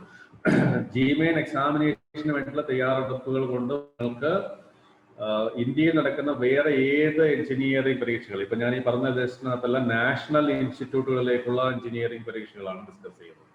ഇനി ഇതല്ലാതെ സ്റ്റേറ്റ് ലെവൽ എൻട്രൻസ് എക്സാമിനേഷൻ, കേരളത്തിലേക്കുള്ള എഞ്ചിനീയറിംഗ് എൻട്രൻസ് എക്സാമിനേഷൻ ഉണ്ട്. ഇങ്ങനെ എഞ്ചിനീയറിംഗ് എൻട്രൻസ്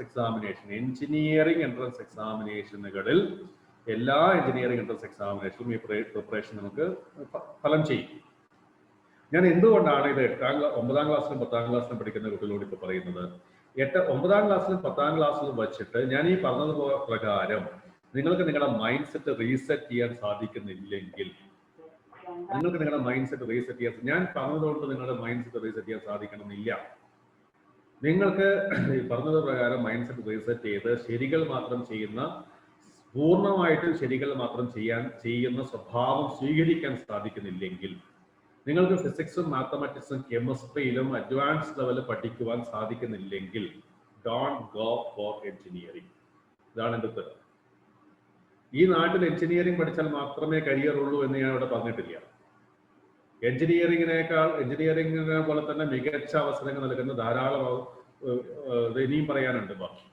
അതുകൊണ്ട് നിങ്ങൾ പരിശോധിക്കേണ്ടത്, നിങ്ങൾക്ക് ഒന്ന് സത്യസന്ധമായി ശരികൾ മാത്രം ആൻസർ ചെയ്യുവാനുള്ള ഒരു സത്യസന്ധമായ സമീപനം പരീക്ഷകളിൽ സ്വീകരിക്കുവാൻ സാധിക്കുന്നുണ്ടോ?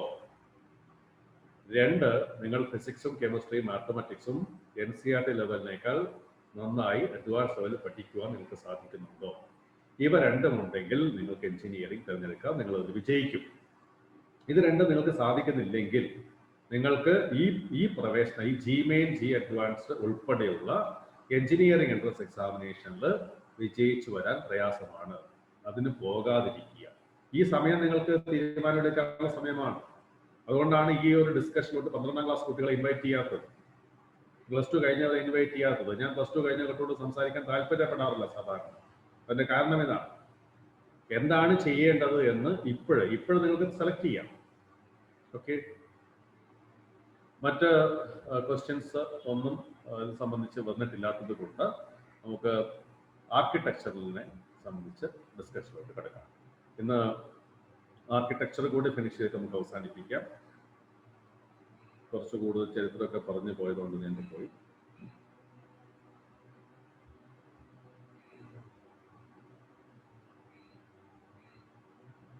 ഇൻസ്റ്റിറ്റ്യൂട്ടുകളെ കുറിച്ച് സംസാരിച്ചതിന് ശേഷം അതിന്റെ പ്രവേശന രീതിയിലോട്ട് കിടക്കാം. ആർക്കിടെക്ചർ ഇൻസ്റ്റിറ്റ്യൂട്ടുകളിൽ ഇത് സ്ക്രീൻഷോട്ട് എടുത്ത്, ആവശ്യമുള്ളത് സ്ക്രീൻഷോട്ട് എടുത്ത് വയ്ക്കാം. ഇന്ത്യയിൽ ആർക്കിടെക്ചർ പഠിക്കുവാനായിട്ട് ഏതാണ് ഏറ്റവും മികച്ച ഇൻസ്റ്റിറ്റ്യൂട്ട് എന്ന് ചോദിച്ചാൽ 2 ഇൻസ്റ്റിറ്റ്യൂട്ടുകൾ നമുക്ക് ചൂണ്ടിക്കാണിക്കാം. ഒന്ന് IIT ഖരഗ്പൂറും ഒന്ന് IIT റൂർക്കിയും. ആകെ 75 സീറ്റുകൾ മാത്രമേ ഈ 2 ഇൻസ്റ്റിറ്റ്യൂട്ടുകളുമായിട്ട് നിലവിലുള്ളൂ. ഭാവിയിൽ സീറ്റുകൾ വർദ്ധിപ്പിച്ചു. 40 സീറ്റുകൾ IIT ഖരഗ്പൂരിലുണ്ട്, IIT റൂർക്കിയിൽ 35 സീറ്റുകൾ.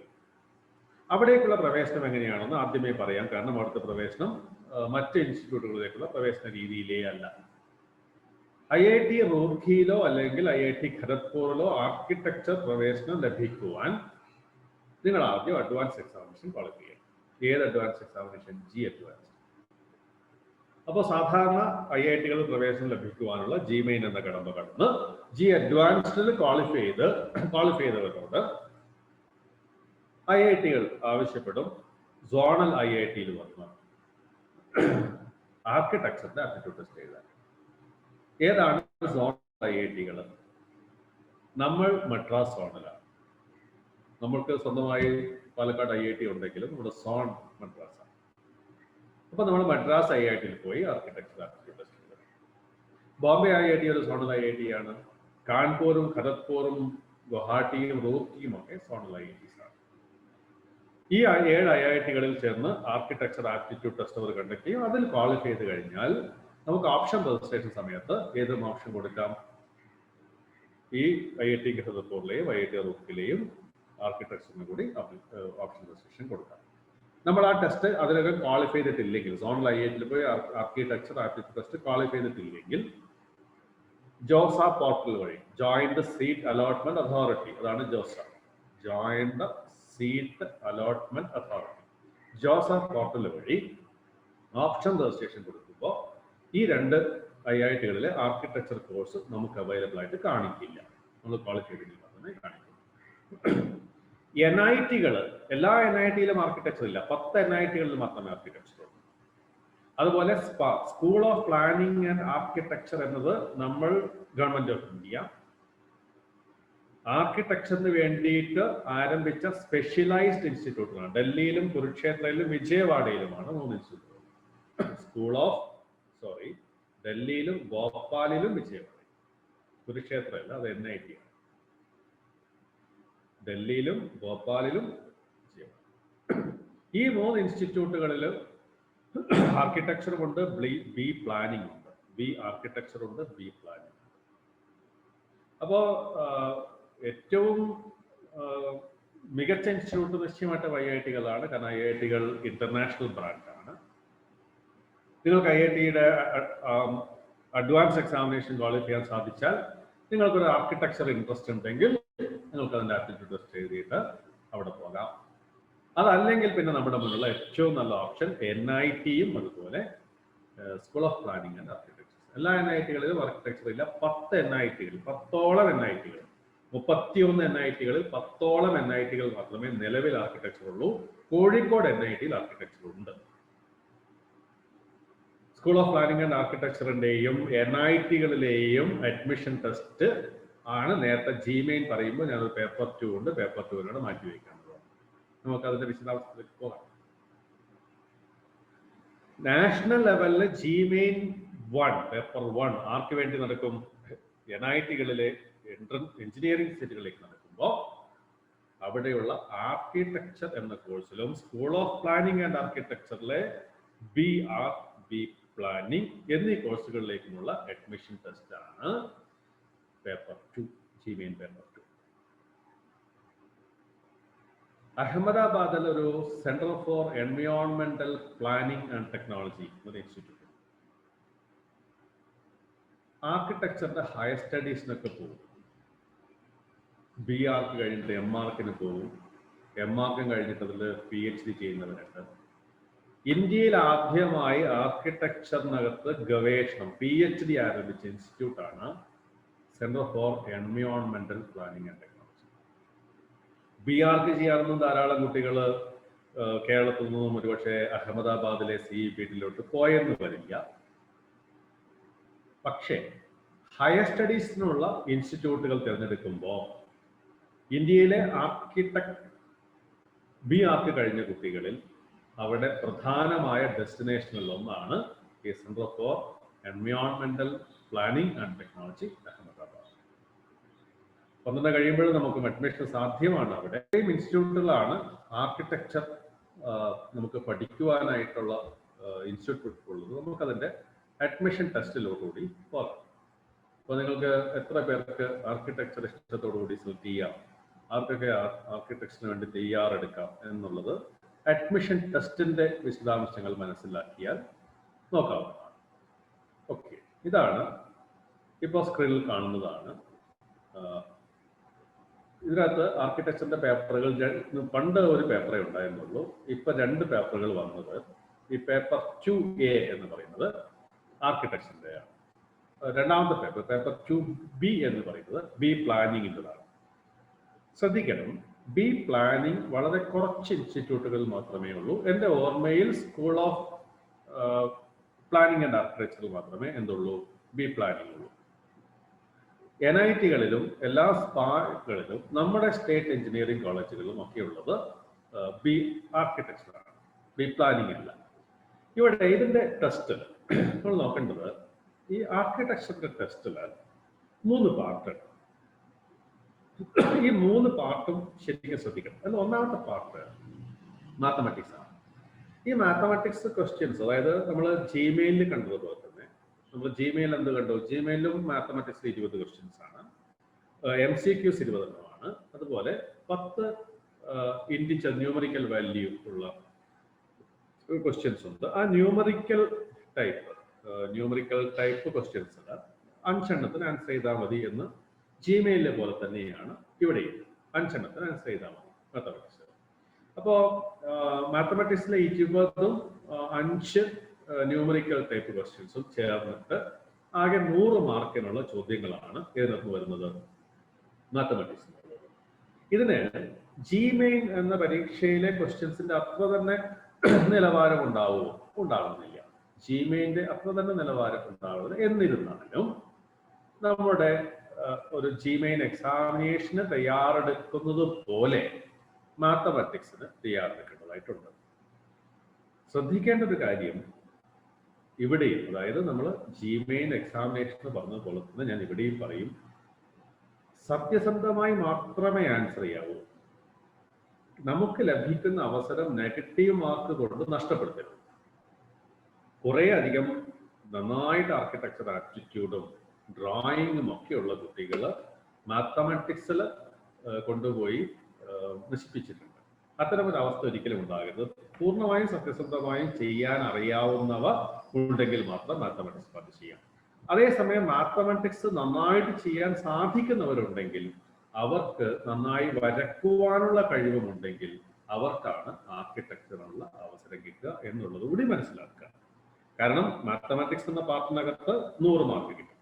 പിന്നെ രണ്ടാമത് വരുന്നത് ആർക്കിടെക്ചർ ആപ്റ്റിറ്റ്യൂഡാണ്. അതും 50 ക്വസ്റ്റ്യൻസ് ഈ പറയുന്ന പോലെയുള്ള മൾട്ടിപ്പിൾ ചോയ്സ് ക്വസ്റ്റ്യൻസ് ഉണ്ടാവുന്നത്.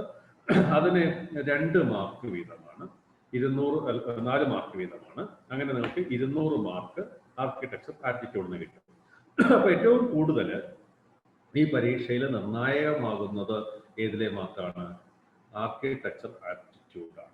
ആർക്കിടെക്ചർ ആപ്റ്റിറ്റ്യൂഡാണ് ഇതിനകത്ത് ഏറ്റവും നിർണായകമാണ്. അതിന്റെ പ്രീവിയസ് ക്വസ്റ്റ്യൻസ് ഒക്കെ എടുത്ത് പ്രാക്ടീസ് ചെയ്യുക. കുറച്ച് ഹിസ്റ്ററി ഒക്കെ ഉണ്ട് ആർക്കിടെക്ചറിനെ സംബന്ധിച്ച്. അപ്പൊ അതൊക്കെ നോക്കി മനസ്സിലാക്കി വയ്ക്കുക. മൂന്നാമത്തെ ഒരു ഭാഗം ഡ്രോയിങ് ടെസ്റ്റാണ്. കോവിഡ് കാലത്ത് ഡ്രോയിങ് ടെസ്റ്റ് നടക്കുമോ എന്ന് നമുക്കറിയില്ല. അല്ലാത്ത സമയത്ത് ഡ്രോയിങ് ടെസ്റ്റ് ഓഫ്ലൈനാണ്. ആർക്കിടെക്ചർ ബാക്കിയെല്ലാം ഓൺലൈനാണ്.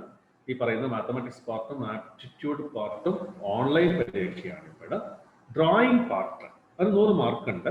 കഴിഞ്ഞ വർഷം ഡ്രോയിങ് പാർട്ട് നടത്താൻ പറ്റിയോ? ഇല്ല. അപ്പോൾ അത് ഒഴിവാക്കിയിട്ടാണ് റാലീസ് ഉണ്ടാക്കിയത്. പക്ഷെ സാധാരണഗതിയിൽ ഡ്രോയിങ് ടെസ്റ്റ് 100 മാർക്കുണ്ട്. അപ്പൊ ഇവിടെ നമ്മൾ നോക്കിയാൽ നമുക്ക് മനസ്സിലാവും ആപ്റ്റിറ്റ്യൂഡ് ടെസ്റ്റ് ഇതിനകത്ത് 50% ഉണ്ട്. അപ്പോ മാത്തമാറ്റിക്സ് എല്ലാവർക്കും ഉള്ളൊരു സംഗതി ആകണമെന്നില്ല. ബട്ട് ആപ്റ്റിറ്റ്യൂഡ് ടെസ്റ്റ്, ആർക്കിടെക്ചർ ആപ്റ്റിറ്റ്യൂഡും ഡ്രോയിങ്ങും നന്നായിട്ട് ചെയ്യുന്ന കുട്ടികളിൽ മാത്തമാറ്റിക്സ് കൂടി അവർക്ക് ഉണ്ടെങ്കിൽ അവർക്ക് എവിടെ അഡ്മിഷൻ കിട്ടും? നല്ല റാങ്ക് കിട്ടും. നല്ല റാങ്ക് കിട്ടുമ്പോൾ സ്വാഭാവികമായിട്ടും എവിടെ അഡ്മിഷൻ സാധ്യതയുണ്ട്? NIT-കളിലും സ്പാകളിലും അഡ്മിഷൻ സാധ്യതയുണ്ട്. ധാരാളം സീറ്റുകൾ ഉള്ള ഒരു ബ്രാഞ്ച് അല്ല ആർക്കിടെക്ചർ. ഏകദേശം NIT-കളിലെ 10 NIT-കളെല്ലാം ചേർന്നാൽ 800ഓളം സീറ്റുകളാണ് ഉണ്ടാവുക. നമുക്കറിയാം NIT-കളിൽ ആകെ എത്ര സീറ്റ് ലഭ്യമാണോ ആ സീറ്റിന്റെ നേർപകുതി ആ NIT ഏത് സംസ്ഥാനത്താണോ ആ സംസ്ഥാനത്തുള്ളവർക്കാണ്. IIT-കളിൽ അങ്ങനെ ഒരു റിസർവേഷൻ ഇല്ല. NIT-കളിൽ സ്റ്റേറ്റ് റിസർവേഷൻ ഉണ്ട്. എത്രയാണോ നമ്പർ ഓഫ് സീറ്റ്സ് അതിൽ നേർപകുതി സീറ്റ്സ് എവിടെയാണ്? അത് സംസ്ഥാനങ്ങളിലെ കുട്ടികൾക്കാണ്. എന്നാൽ സ്കൂൾ ഓഫ് പ്ലാനിംഗ് ആൻഡ് ആർക്കിടെക്ചറിന് അങ്ങനെ സ്റ്റേറ്റ് റിസർവേഷൻ ഇല്ല. നാഷണൽ ഇൻസ്റ്റിറ്റ്യൂട്ട് ആണ്, അവിടെ സ്റ്റേറ്റ് റിസർവേഷൻ ഇല്ല. അപ്പൊ നല്ല മാർക്ക് നല്ല ആർക്കിടെക്ചർ ആപ്റ്റിറ്റ്യൂഡും നല്ല മാർക്ക് ഡ്രോയിങ് ടെസ്റ്റിലും സ്കോർ ചെയ്യുന്നതിൽ നല്ല മാത്തമാറ്റിക്സ് കൂടി ഉള്ളവർ എവിടെ അഡ്മിഷൻ കിട്ടും? നമുക്ക് ഈ പറയുന്ന NIT-കളിലോ അല്ലെങ്കിൽ സ്കൂൾ ഓഫ് പ്ലാനിംഗ് ആൻഡ് ആർക്കിടെക്ചറിൽ അഡ്മിഷൻ കിട്ടും. പ്രത്യേകം ഈ കാര്യം ഓർത്തോളൂ. ആർക്കിടെക്ചറിന് ഇതല്ലാതെയും വേറെയും ധാരാളം ഇൻസ്റ്റിറ്റ്യൂട്ടുകളുണ്ട്. ആ ഇൻസ്റ്റിറ്റ്യൂട്ടുകളിലൊക്കെ NATA, national aptitude test for architecture വഴിയാണ് അഡ്മിഷൻ. അതിലൂടെ നമുക്ക് സ്റ്റേറ്റിലെ, നമ്മുടെ കേരളത്തിലെ ഞാൻ പറഞ്ഞ എഞ്ചിനീയറിംഗ് കോളേജുകളിലോട്ടും സെൽഫ് ഫിനാൻസ് കോളേജുകളിലോട്ടും കേരളത്തിന് പുറത്തുള്ള ധാരാളം ഡീംഡ് യൂണിവേഴ്സിറ്റികളിലുമൊക്കെ നമുക്ക് ആർക്കിടെക്ചറിന് അഡ്മിഷൻ കിട്ടും. പക്ഷെ ഇന്ത്യയിൽ ഏറ്റവും അഡ്മിഷൻ ഡിമാൻഡ് IIT-കളിലെ ആർക്കിടെക്ചർ കഴിഞ്ഞാൽ ഇതിലേക്കാണ് NIT-കളിലും സ്കൂൾ ഓഫ് പ്ലാനിംഗ് ആൻഡ് ആർക്കിടെക്ചറിലുമാണ്. അവിടെ അഡ്മിഷൻ സാധിക്കണമെന്നുണ്ടെങ്കിൽ നിങ്ങൾ ഏതിലൊക്കെ എക്സൽ ചെയ്യണം? ആർക്കിടെക്ചർ ആപ്റ്റിറ്റ്യൂഡ് എക്സൽ ചെയ്യണം, ഡ്രോയിങ് എക്സൽ ചെയ്യണം, അതോടൊപ്പം ഏതിലും എക്സൽ ചെയ്യണം, മാത്തമാറ്റിക്സിൽ കൂടി എക്സൽ ചെയ്യുമ്പോഴാണ് അതിന്റെ അഡ്മിഷൻ സാധ്യത വരിക.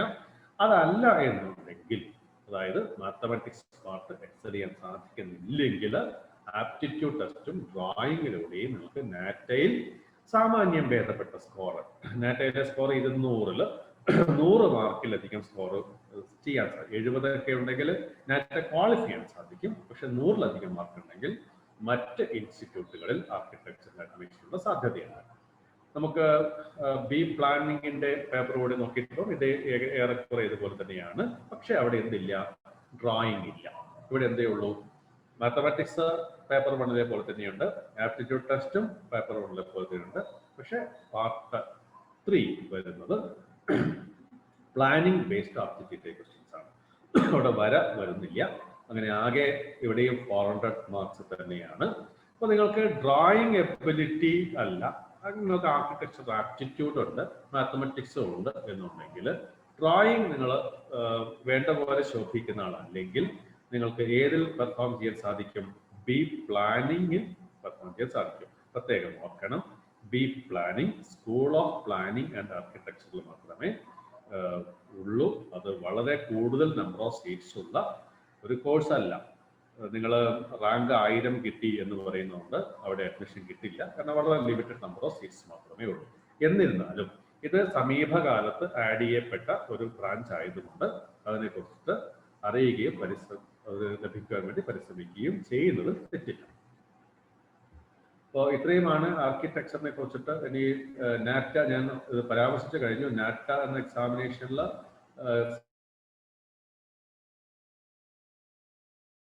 100 മാർക്ക് സ്കോർ ചെയ്യാൻ സാധിച്ചാൽ, 100-ലധികം മാർക്ക് സ്കോർ ചെയ്യാൻ സാധിച്ചാൽ നിങ്ങൾക്ക് മറ്റ് ഇൻസ്റ്റിറ്റ്യൂട്ടുകളിൽ, ബാക്കി ഇന്ത്യയിലെ ബാക്കി എല്ലാ ഇൻസ്റ്റിറ്റ്യൂട്ടുകളിലും ആർക്കിടെക്ചറിന്റെ അഡ്മിഷൻ ഏതിന്റെ അടിസ്ഥാനത്തിലായിരിക്കും? നാറ്റ സ്കോറിന്റെ അടിസ്ഥാനത്തിലായിരിക്കും. നിങ്ങൾക്ക് നാറ്റ എക്സാമിനേഷൻ വഴി അതിന് ശ്രമിക്കാവുന്നതാണ്. അപ്പോൾ ഇന്ന് നമുക്ക് ഇതിൻ്റെ കൂടെ സംശയങ്ങൾ ക്ലിയർ ചെയ്ത് കഴിഞ്ഞാൽ ഇന്നത്തെ സെഷൻ അവസാനിപ്പിക്കാം. ദേവനാരായൺ, ബി പ്ലാനിങ് കഴിഞ്ഞാൽ എന്തൊക്കെയാണ് പോസിബിലിറ്റീസ്? നമുക്ക് ആർക്കിടെക്ചർ പോലെ തന്നെയാണ് നമുക്ക് പ്ലാനിങ്. ഇപ്പോൾ നിങ്ങൾ ശ്രദ്ധിച്ചിട്ടുണ്ടാകും, ഈ 2 സംസ്ഥാനങ്ങൾ, അതായത് തെലങ്കാന അതുപോലെ ആന്ധ്രാപ്രദേശ്, നേരത്തെ രണ്ടും ഈ സംസ്ഥാനങ്ങളൊന്നായിരുന്നു. അങ്ങനെ അത് രണ്ടായതിനു ശേഷം ആന്ധ്രാപ്രദേശ്, നേരത്തെ ഹൈദരാബാദ് ആയിരുന്നു ആന്ധ്രാപ്രദേശ് തലസ്ഥാനം, ഇപ്പോൾ തെലങ്കാനയുടെ ക്യാപിറ്റലാണ്. ഏത്? ഹൈദരാബാദ് തെലങ്കാനയുടെ ക്യാപിറ്റലാണ്. അപ്പോൾ ആന്ധ്രാപ്രദേശ് അവർ സ്വന്തമായിട്ടൊരു ക്യാപിറ്റൽ സിറ്റി ബിൽഡ് ചെയ്തുകൊണ്ടിരിക്കുകയാണ്. അപ്പോൾ നമുക്കധികം പരിചയമില്ലാത്ത കാര്യങ്ങളാണ് ഇങ്ങനെയുള്ള സിറ്റി ബിൽഡ് ചെയ്യുക എന്നുള്ളതൊക്കെ. ഇത് സിറ്റി ബിൽഡ് ചെയ്യണമെങ്കിൽ എന്തുണ്ടാവണം? പ്ലാനിങ് ഉണ്ടാവട്ടെ. അപ്പോൾ നമ്മുടെ എല്ലാ ജില്ലകളിലും പ്ലാനിങ് ഓഫീസർമാരുണ്ട്, ടൗൺ പ്ലാനേഴ്സ് ഉണ്ട്, ഇങ്ങനെയുള്ള പോസ്റ്റുകളൊക്കെ ഉണ്ട്.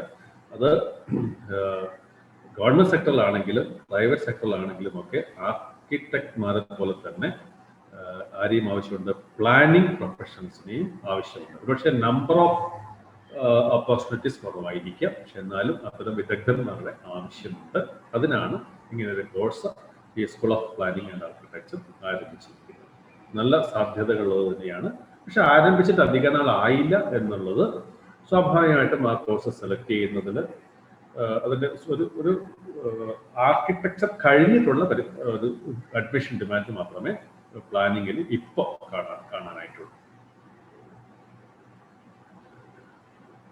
How many seats are there in every year in IIT? IIT-കളിൽ 23 IIT-കളുടെ റാങ്ക് ലിസ്റ്റ് വരുമ്പോൾ ഏകദേശം 13,000-ഓളം സീറ്റുകളിലേക്കാണ് ഇപ്പോൾ അഡ്മിഷൻ നടക്കുന്നത്. ഏകദേശം 13,000 സീറ്റുകളാണ്. ഓരോ വർഷവും ഈ സീറ്റുകളുടെ എണ്ണത്തിൽ നേരിയ വർധനവ് ഉണ്ടാകും. കാരണം നമ്മൾ പറഞ്ഞു ന്യൂ ജനറേഷൻ IIT-കൾ, പുതിയ IIT-കൾ ആരംഭിച്ചിട്ടുണ്ട്, നമ്മുടെ പാലക്കാട് IIT ഉൾപ്പെടെ. പക്ഷെ മദ്രാസ് IIT-യിലൊക്കെ ഏകദേശം 800 സ്റ്റുഡൻസിന് അഡ്മിഷൻ ഉണ്ട്. ഖരഗ്പൂർ IIT ആണെങ്കിൽ ഏറ്റവും വലിയ IIT. ഇപ്പോൾ ഖരഗ്പൂർ IIT-യിലൊക്കെ 1400-ഓളം സീറ്റുകളുണ്ട്. UG പ്രോഗ്രാം, ടോട്ടൽ അല്ല, UG +2 കഴിയുമ്പോൾ കിട്ടുന്ന അഡ്മിഷൻ. അപ്പോൾ അതുമായിട്ട് കമ്പയർ ചെയ്യുമ്പോൾ 120 സീറ്റുകൾ മാത്രമേ എവിടെയുള്ളൂ? പാലക്കാട് IIT-യിലുള്ളൂ. ഇപ്പോൾ ന്യൂ ജനറേഷൻ IIT-കൾ കുറേ എണ്ണം വന്നിട്ടുണ്ടെങ്കിലും എല്ലാം കൂടി ഒരു വലിയ IIT-യുടെ ഇൻടേക്ക് മാത്രമേ നിലവിലുള്ളൂ. എണ്ണം 7-ൽ നിന്ന് 23-ലോട്ട് വർദ്ധിച്ചപ്പോൾ നമ്മൾ എണ്ണം ഭയങ്കരമായിട്ട് കൂടിയിട്ടുണ്ട്. പക്ഷെ നമ്പർ ഓഫ് സീറ്റ്സ് പുതിയ 8 IIT-കൾ എടുക്കുകയാണെങ്കിൽ 8 IIT-കളിലും കൂടി ചേർന്നാൽ മദ്രാസ് IIT-യിൽ ഉള്ള അഡ്മിഷൻ അത്രയും ഇൻടേക്ക് മാത്രമേ ഉള്ളൂ. പക്ഷെ അടിസ്ഥാന സൗകര്യങ്ങൾ വർദ്ധിക്കുന്നതനുസരിച്ച് ഈ പുതിയ IIT-കളിൽ പുതിയ കോഴ്സുകളും സീറ്റുകളുടെ എണ്ണവും വർദ്ധിക്കും സ്വാഭാവികമായിട്ടും. ആദ്യത്തെയൊക്കെ 12ാം ക്ലാസ്സൊക്കെ എത്തുമ്പോഴേക്കും നിലവിലുള്ള സീറ്റുകളുടെ ഇരട്ടിയോളം സീറ്റുകൾ നമുക്ക് IIT-കൾ പ്രതീക്ഷിക്കാം. അതുപോലെ തന്നെയാണ് NIT-കൾ. NIT-കളും 31 NIT-കളിലേക്കുള്ള എണ്ണം ഈ അടുത്ത കാലത്ത് വളർന്നതാണ്. മുമ്പ് അത്രയൊന്നും NIT-കൾ ഉണ്ടായിരുന്നില്ല. പ്രധാന സംസ്ഥാനങ്ങളിൽ മാത്രം ഓരോ NIT-കൾ വീതമേ ഉണ്ടായിരുന്നുള്ളൂ. ആ സ്ഥാനത്ത് നിന്നാണ് ഇപ്പോൾ വലിയ സംസ്ഥാനങ്ങളിൽ 2 എന്ന എണ്ണത്തിലോട്ട്. നോർത്ത് ഈസ്റ്റേൺ സ്റ്റേറ്റുകൾക്കെല്ലാം ചേർന്നിട്ട് 1-2 NIT-കൾ മാത്രമേ ഉള്ളൂ. അതുകൊണ്ടാണ് 31 എണ്ണത്തിൽ ഇപ്പോഴും നിൽക്കുന്നത്. അവിടെയും ഈ പറഞ്ഞ പോലെ 24,000-ഓളം സീറ്റുകൾ ഈ NIT-കളിൽ ആകെയുണ്ട്. പക്ഷെ NIT-കളുടെ കാര്യം എടുക്കുമ്പോൾ NIT-കളിലെ മുഴുവൻ സീറ്റുകളും ഓൾ ഇന്ത്യ കോട്ട വഴിയല്ല. ഓരോ NIT-യും ഏത് സംസ്ഥാനത്താണോ ആ സംസ്ഥാനത്തെ കുട്ടികൾക്ക് മാത്രമാണ് 50% സീറ്റുകളിലോട്ട് പ്രവേശനം ലഭിക്കുക. അപ്പോൾ ആകെ 24,000 സീറ്റുകൾ ഉണ്ടെങ്കിലും ഫലത്തിൽ നാഷണൽ റാങ്ക് ലിസ്റ്റിൽ അത്രയും സീറ്റുകൾ ഫില്ല് ചെയ്യാൻ വേണ്ടി സാധിക്കില്ല. ഇഷാൻ ചോദിച്ചിരിക്കുന്നത് how can I know which or it should be the course? Ishaan ഒന്ന് അൺമ്യൂട്ട് സംസാരിക്കും. എന്താണ് ഉദ്ദേശിച്ചതെന്ന് ഉറക്കെ കുറച്ചും കൂടി. സാർ കേൾക്കാമോ? ആ, കേൾക്കാം സാർ. ഞാൻ ചോദിച്ചെന്താ വെച്ചാൽ ഏതെല്ലാം IIT ഏതെല്ലാം കോഴ്സ് ഓഫർ ചെയ്യുന്ന നമ്മളെങ്ങനെ അറിയാന്ന്? അതിനകത്ത് IIT-കളിൽ ഏതൊക്കെ കോഴ്സസ് ഉണ്ട് എന്ന് അറിയാനായിട്ടുള്ള ഒരു മാർഗം, എളുപ്പം അറിയാനുള്ള ഒരു മാർഗം, ജോസ എന്ന പോർട്ടലിൽ പോവുക. Joint seat allotment authority, joint seat allotment authority. അതിനകത്ത് പോയാൽ പ്രീവിയസ് ഇയറിലെ അലോട്ട്മെന്റ് സ്റ്റാറ്റസ് കാണാം. അപ്പൊ അലോട്ട്മെന്റ് സ്റ്റാറ്റസ് കാണുമ്പോൾ നിശ്ചയമായിട്ടും എല്ലാ ബ്രാഞ്ചസും അവിടെ ലിസ്റ്റ് ചെയ്തിട്ടുണ്ടാകും. ഓക്കെ, ഇപ്പോൾ IIT-കളുടെ അലോട്ട്മെന്റ് സ്റ്റാറ്റസ് എടുക്കുകയാണെങ്കിൽ അവിടെ എല്ലാ ബ്രാഞ്ചസും ഏതൊക്കെ ബ്രാഞ്ചുകളിലോട്ട് കഴിഞ്ഞ വർഷം അഡ്മിഷൻ നടന്നിട്ടുണ്ട് നമുക്ക് കാണാൻ സാധിക്കും. ഇതൊരു മാർഗമാണ്. അല്ലെങ്കിൽ ഓരോ IIT-യുടെയും വെബ്സൈറ്റിൽ പോയാൽ കോഴ്സസ് ഏതൊക്കെ ഉണ്ടെന്ന് സെർച്ച് ചെയ്യാൻ പറ്റും. അതിനും എളുപ്പമാർഗം ഒറ്റ PDF ഫയലിൽ നമുക്കിതെല്ലാം കിട്ടും. കേരളത്തിൽ ഏതൊക്കെ എഞ്ചിനീയറിംഗ് ബ്രാഞ്ചസ് ഉണ്ടെന്ന് അറിയണമെങ്കിൽ ഈസി ആയിട്ടുള്ള മാർഗം കേരള എൻട്രൻസ് കമ്മീഷണർ വെബ്സൈറ്റിൽ പോവുക, ലാസ്റ്റ് റാങ്ക് ഡീറ്റെയിൽസ് 2020 എന്ന് സെർച്ച് ചെയ്യുക, ഒരു PDF ഫയൽ കിട്ടും. ആ PDF ഫയൽ കിട്ടിയാൽ ഓരോ കോഴ്സായിട്ട്, അതായത് ആർട്ടിഫിഷ്യൽ ഇന്റലിജൻസ് തൊട്ട് താഴോട്ട് ഉള്ള എല്ലാ ബ്രാഞ്ചസും, ഇൻഫർമേഷൻ ടെക്നോളജി വരെ അങ്ങനെ താഴോട്ടുള്ള എല്ലാ ബ്രാഞ്ചുകളും ഏതൊക്കെ കോളേജുകൾ ഉണ്ടെന്നും കഴിഞ്ഞ വർഷം ഏതൊക്കെ റാങ്ക് വരെയാണ് അവിടെ അഡ്മിഷൻ കിട്ടിയതെന്നും മനസ്സിലാവും. അതൊരു എളുപ്പമാർഗമാണ്. ഏതൊക്കെ ബ്രാഞ്ചുകൾ കേരളത്തിലുണ്ട്, ഏതൊക്കെ ബ്രാഞ്ചുകൾ IIT-യിലുണ്ട് എന്നും മനസ്സിലാക്കാൻ വേണ്ടി. ഓക്കെ, പവിത്ര ഏതാ? Joint seat allotment authority. Joint seat allotment authority. ഇതൊക്കെ ഇപ്പോഴേ നിങ്ങളോട് പറഞ്ഞു, ഇതൊക്കെ നിങ്ങൾക്ക് ഇഷ്ടമുള്ള വാക്കുകളാണ്. ജോസ എന്ന് കേൾക്കുമ്പോൾ നമുക്ക് നാളെ IIT-യിലേക്കുള്ള അഡ്മിഷൻ തരുന്ന ആളാണ് ആര്? ഈ ജോസ. IGRUA-യിൽ എത്ര സീറ്റുകളുണ്ട് പവിത്ര? പവിത്രക്ക് എത്ര സീറ്റ് വേണം? ഒരു സീറ്റ് പോരെ. എന്തായാലും 100ഓളം കുട്ടികളെ അഡ്മിഷൻ എടുക്കും. കേട്ടല്ലോ, 100ഓളം കുട്ടികളെ അഡ്മിഷൻ എടുക്കും. ധൈര്യമായി പ്രിപ്പയർ ചെയ്തോളൂ. ധാരാളം പെൺകുട്ടികളെ പൈലറ്റ്മാരായിട്ട് ആവശ്യമാണ്.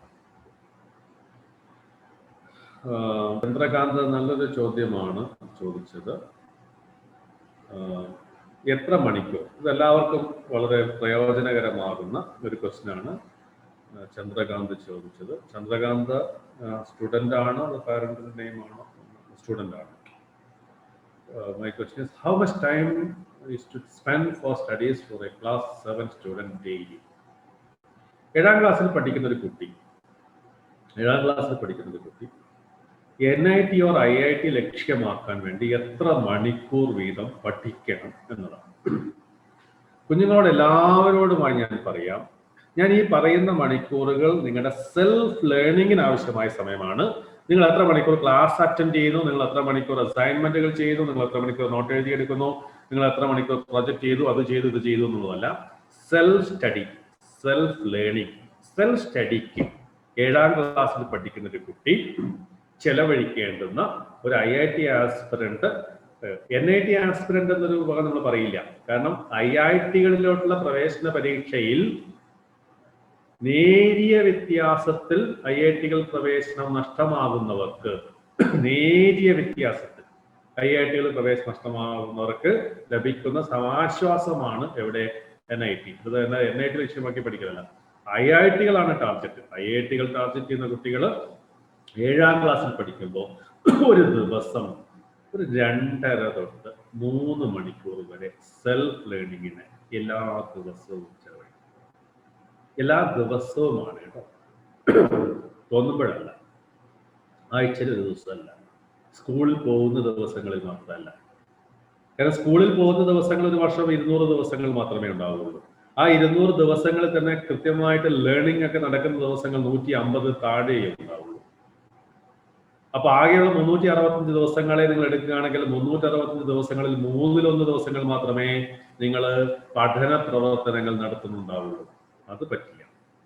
എല്ലാ ദിവസവും 365 ഡേയ്സിൽ നമ്മുടെ വിശ്രമത്തിന്റെ 30 ദിവസങ്ങൾ മാറ്റിവെച്ചാൽ, 35 ദിവസങ്ങൾ മാറ്റിവെച്ചാൽ ബാക്കിയുള്ള 330 ദിവസവും 2 മണിക്കൂർ 2.5 മണിക്കൂർ നേരം സെൽഫ് ലേണിങ്ങിന് വേണ്ടിയിട്ട് ചെലവഴിക്കുന്ന ഒരു കുട്ടിക്ക്, ആ കുട്ടിയെ ഒരു IIT ആസ്പിറന്റ് ആണ് എന്ന് നമുക്ക് വിളിക്കാം. IIT ആസ്പിറന്റ് തന്നെ ആവണമെന്നില്ല, പക്ഷെ അത് real IIT aspirant, true IIT aspirant minimum 2.5 മണിക്കൂറെങ്കിലും സെൽഫ് സ്റ്റഡിക്ക് വേണ്ടി, സെൽഫ് ലേണിങ്ങിന് വേണ്ടിയിട്ട് മാറ്റിവെക്കണം. അത് 8ാം ക്ലാസ്സിലോട്ട് വരുമ്പോൾ പതിയെ എത്തിയിട്ട് ഒരു 4 മണിക്കൂറിലോട്ടും, 9ാം ക്ലാസ്സിലോട്ട് വരുമ്പോൾ അത് 5 മണിക്കൂറിലോട്ടും, 10ാം ക്ലാസ്സിലോട്ട് വരുമ്പോൾ അത് 6 മണിക്കൂറിലോട്ടും, 11ാം ക്ലാസ്സിലും 12ാം ക്ലാസ്സിലും അത് 8 മണിക്കൂറിലോട്ടും വളർത്തുമ്പോഴാണ് അയാൾ ഫൈനൽ സ്റ്റേജിൽ IIT എക്സാമിനേഷനിൽ നല്ല പെർഫോമൻസ് നേടത്തക്ക രീതിയിൽ വളരാൻ സാധിക്കും. 6ാം ക്ലാസ്സിലും 7ാം ക്ലാസ്സിലും 2.5 മണിക്കൂർ, 3 മണിക്കൂർ, 8ാം ക്ലാസ്സിൽ എത്തുമ്പോഴേക്കുന്നത് 4 മണിക്കൂർ, 9ാം ക്ലാസ്സിൽ എത്തുമ്പോഴേക്കുന്നത് 5 മണിക്കൂർ, 10ാം ക്ലാസ്സിലേക്ക് എത്തുമ്പോഴേക്കുന്നത് 6 മണിക്കൂർ, 11ാം ക്ലാസ്സിലും 12ാം ക്ലാസ്സിലേക്ക് എത്തുമ്പോഴേക്കും അത് 8 മണിക്കൂറായിട്ട് സെൽഫ് സ്റ്റഡി മാറുന്നുണ്ടാവണം. നന്നായിട്ട് ചെവിയൊക്കെ ഒന്ന് തുടച്ചിട്ട് ഈ പറഞ്ഞത് ശരിക്കും ഒന്നുകൂടെ കേട്ടല്ലോ എല്ലാവരും. ഒന്നുകൂടെ കേട്ടോ, ഒന്നുകൂടെ. ഞാൻ ചന്ദ്രകാന്ത് ചോദിച്ചത് വളരെ നല്ലൊരു ചോദ്യമാണ്. പറയാതെ പോയിരുന്നെങ്കിൽ അതൊരു വലിയ നഷ്ടമായി പോയനെ. എല്ലാവരും തലയൊക്കെ കുലുക്കി വെച്ചിട്ട് ഒന്നുകൂടെ കേട്ടോളൂ. ഞാൻ ഒന്നുകൂടെ ആവർത്തിക്കുകയാണ്. 6ാം ക്ലാസ്സിലും 7ാം ക്ലാസ്സിലും പഠിക്കുമ്പോൾ സെൽഫ് സ്റ്റഡി, സെൽഫ് ലേണിംഗ് സമയം 2.5 മണിക്കൂർ തൊട്ട് 3 മണിക്കൂർ വരെ, 8ാം ക്ലാസ്സിലേക്ക് എത്തുമ്പോഴേക്കും അത് 4 മണിക്കൂർ, 9ാം ക്ലാസ്സിൽ അത് 5 മണിക്കൂർ, 10ാം ക്ലാസ്സിൽ അത് 6 മണിക്കൂർ, 11ാം ക്ലാസ്സിലും 12ാം ക്ലാസ്സിലും അത് 8 മണിക്കൂർ. ഈ ഒരു സമയം, ഇത്രയും സമയം ഞങ്ങൾക്ക് എവിടെ എന്ന് ചോദിക്കുകയാണെങ്കിൽ, ഇത്രയും സമയം ഞങ്ങൾക്ക് കണ്ടെത്താൻ സാധിക്കുന്നില്ല എന്ന് പറയുകയാണെങ്കിൽ, എങ്കിൽ പിന്നെ നിങ്ങൾ ദയവ് ചെയ്ത് എന്ത് അവകാശപ്പെടുന്നത്? IIT ആസ്പിറന്റ് ആണ് എന്ന് അവകാശപ്പെടുന്നത്.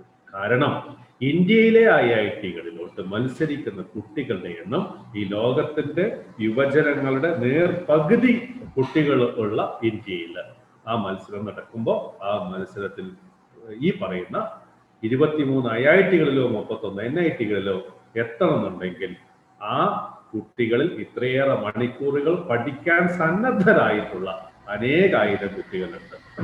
ആ സന്നദ്ധരായ അനേകായിരം കുട്ടികളിൽ നിങ്ങൾക്ക് ഉൾപ്പെടാൻ സാധിക്കുമോ ഇല്ലയോ എന്നുള്ളതാണ് ചോദ്യം. അതില്ല എന്നുണ്ടെങ്കിൽ സന്നദ്ധരായ അനേകായിരം പേർ അവിടെയുണ്ട്. IIT-കൾക്ക് ഇന്ന ആളെ തന്നെ വേണമെന്ന് നിർബന്ധമില്ല. തിരഞ്ഞെടുക്കപ്പെടുന്നവർ ഏറ്റവും മിടുക്കരാകണം എന്ന നിർബന്ധം മാത്രമേ ഉള്ളൂ. വ്യക്തമായിട്ടുണ്ടാവും എന്ന് വിചാരിക്കട്ടെ. ഓക്കെ. സർ, നമ്മളിപ്പോ എയർ ഹോസ്റ്റസ് ആവാനാണ് എൻ്റെ അംബിഷൻ. അപ്പോൾ നമ്മൾ സ്കൂളിൽ 11th 12th ഈ ഗ്രൂപ്പില്ലേ, സയൻസ് ഗ്രൂപ്പ്, ഇംഗ്ലീഷ് ഗ്രൂപ്പ്, അങ്ങനെ അതിൽ നമ്മൾ ഏതിനാ ഓപ്റ്റ് ചെയ്യണ്ടേ? എയർ ഹോസ്റ്റസ് ആകുവാനായിട്ട് നിങ്ങൾ സയൻസ് ഗ്രൂപ്പ് തന്നെ പഠിക്കണം എന്ന് നിർബന്ധമില്ല. ഏത് ഗ്രൂപ്പും ആകാം.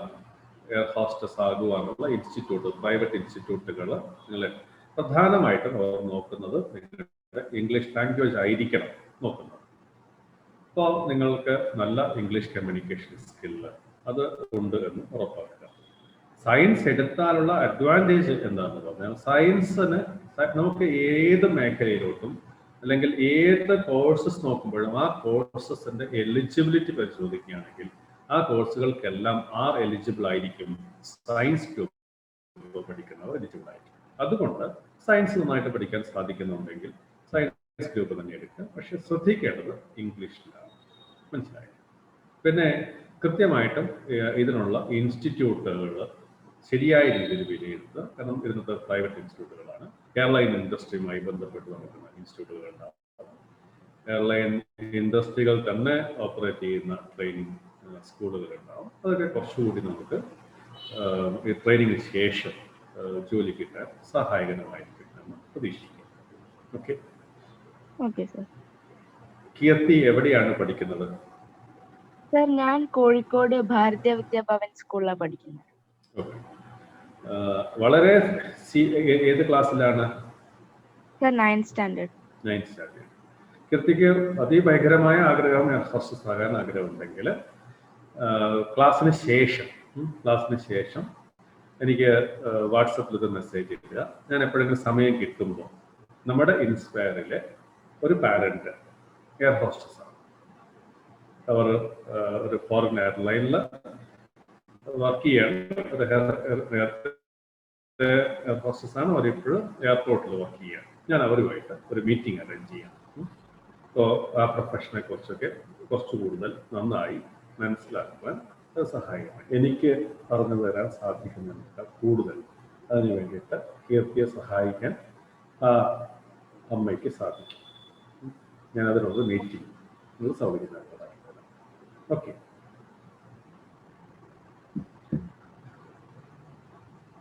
അപ്പോൾ നമുക്ക് ഇന്ന് അവസാനിപ്പിക്കാം അല്ലേ വിനീത്? ഓഗസ്റ്റ് 15-ാം തീയതി നിങ്ങൾ കുട്ടികൾക്ക് ഇതുപോലുള്ള സെഷൻ എത്ര കണ്ട് എൻജോയ് ചെയ്യാൻ സാധിക്കുമെന്ന് എനിക്കറിയില്ല. ഞാനത് തുടക്കത്തിലേ പറഞ്ഞിരുന്നു. ഇത് ഒരു സീരിയസ് ഡിസ്കഷനാണ്. ഇവിടെ കഥ, തമാശ ഇതൊന്നും ഇവിടെ എടുക്കാൻ പറ്റില്ല. നിങ്ങളെ ഇൻസ്പയർ ചെയ്യേണ്ടത് ഈ ഇൻസ്റ്റിറ്റ്യൂട്ടുകളുടെ മഹത്വമാണ്. മറ്റു വാക്കുകളൊന്നുമല്ല, ഈ ഇൻസ്റ്റിറ്റ്യൂട്ടുകളുടെ മഹത്വമാണ്. ഇതെല്ലാം ഏറ്റവും മികച്ചവർക്ക് വേണ്ടിയിട്ട് ഏറ്റവും മികച്ചവരെ കാത്തിരിക്കുന്ന ഇൻസ്റ്റിറ്റ്യൂട്ടുകളാണ്. വരും ദിവസം ഓഗസ്റ്റ് 15-ാം തീയതി നമുക്ക് അടുത്ത ഘട്ടം ഇന്ന് എഞ്ചിനീയറിങ്ങിനും ആർക്കിടെക്ചറിലും മാത്രമേ ഡിസ്കസ് ചെയ്യാൻ പറ്റുള്ളൂ. ഇനിയും ധാരാളം മേഖലകൾ കിടക്കുകയാണ്. എക്കണോമിക്സിനെ കുറിച്ചിട്ടും സ്റ്റാറ്റിസ്റ്റിക്സിനെ കുറിച്ചിട്ടും സോഷ്യൽ സയൻസിനെ കുറിച്ചിട്ടും മാനേജ്മെന്റിനെ കുറിച്ചിട്ടും ഡിഫൻസിനെ കുറിച്ചിട്ടും ഡിസൈനിനെ കുറിച്ചിട്ടും പിന്നെ ഏറ്റവും അട്രാക്റ്റീവായിട്ടുള്ള മെഡിക്കൽ മേഖലയിലെ നാനാവിധം കോഴ്സുകളെ കുറിച്ചുമൊക്കെ നമുക്ക് വിശദമായി സംസാരിക്കാനുണ്ട്. ഇതിൻ്റെ 2ാം ഘട്ടം ഓഗസ്റ്റ് 15-ാം തീയതി ഇതേ സമയത്ത് നടത്താം. ഒരു സെഷൻ കൂടി വേണ്ടിവരും എന്ന് ഇന്ന് എനിക്ക് ബോധ്യമാവുന്നു. ഓഗസ്റ്റ് 15 കൊണ്ടും അത് കഴിയില്ല. ഒരു സെഷൻ കൂടി 3 സെഷനുകളായിട്ട് നമുക്ക് എല്ലാ ഭാഗത്തെക്കുറിച്ചും ഡിസ്കസ് ചെയ്യും. ഇന്നത്തെ സെഷൻ നിങ്ങൾ എല്ലാവരും നന്നായി ശ്രദ്ധിച്ചിട്ടുണ്ടാവുമെന്ന് വിചാരിക്കട്ടെ.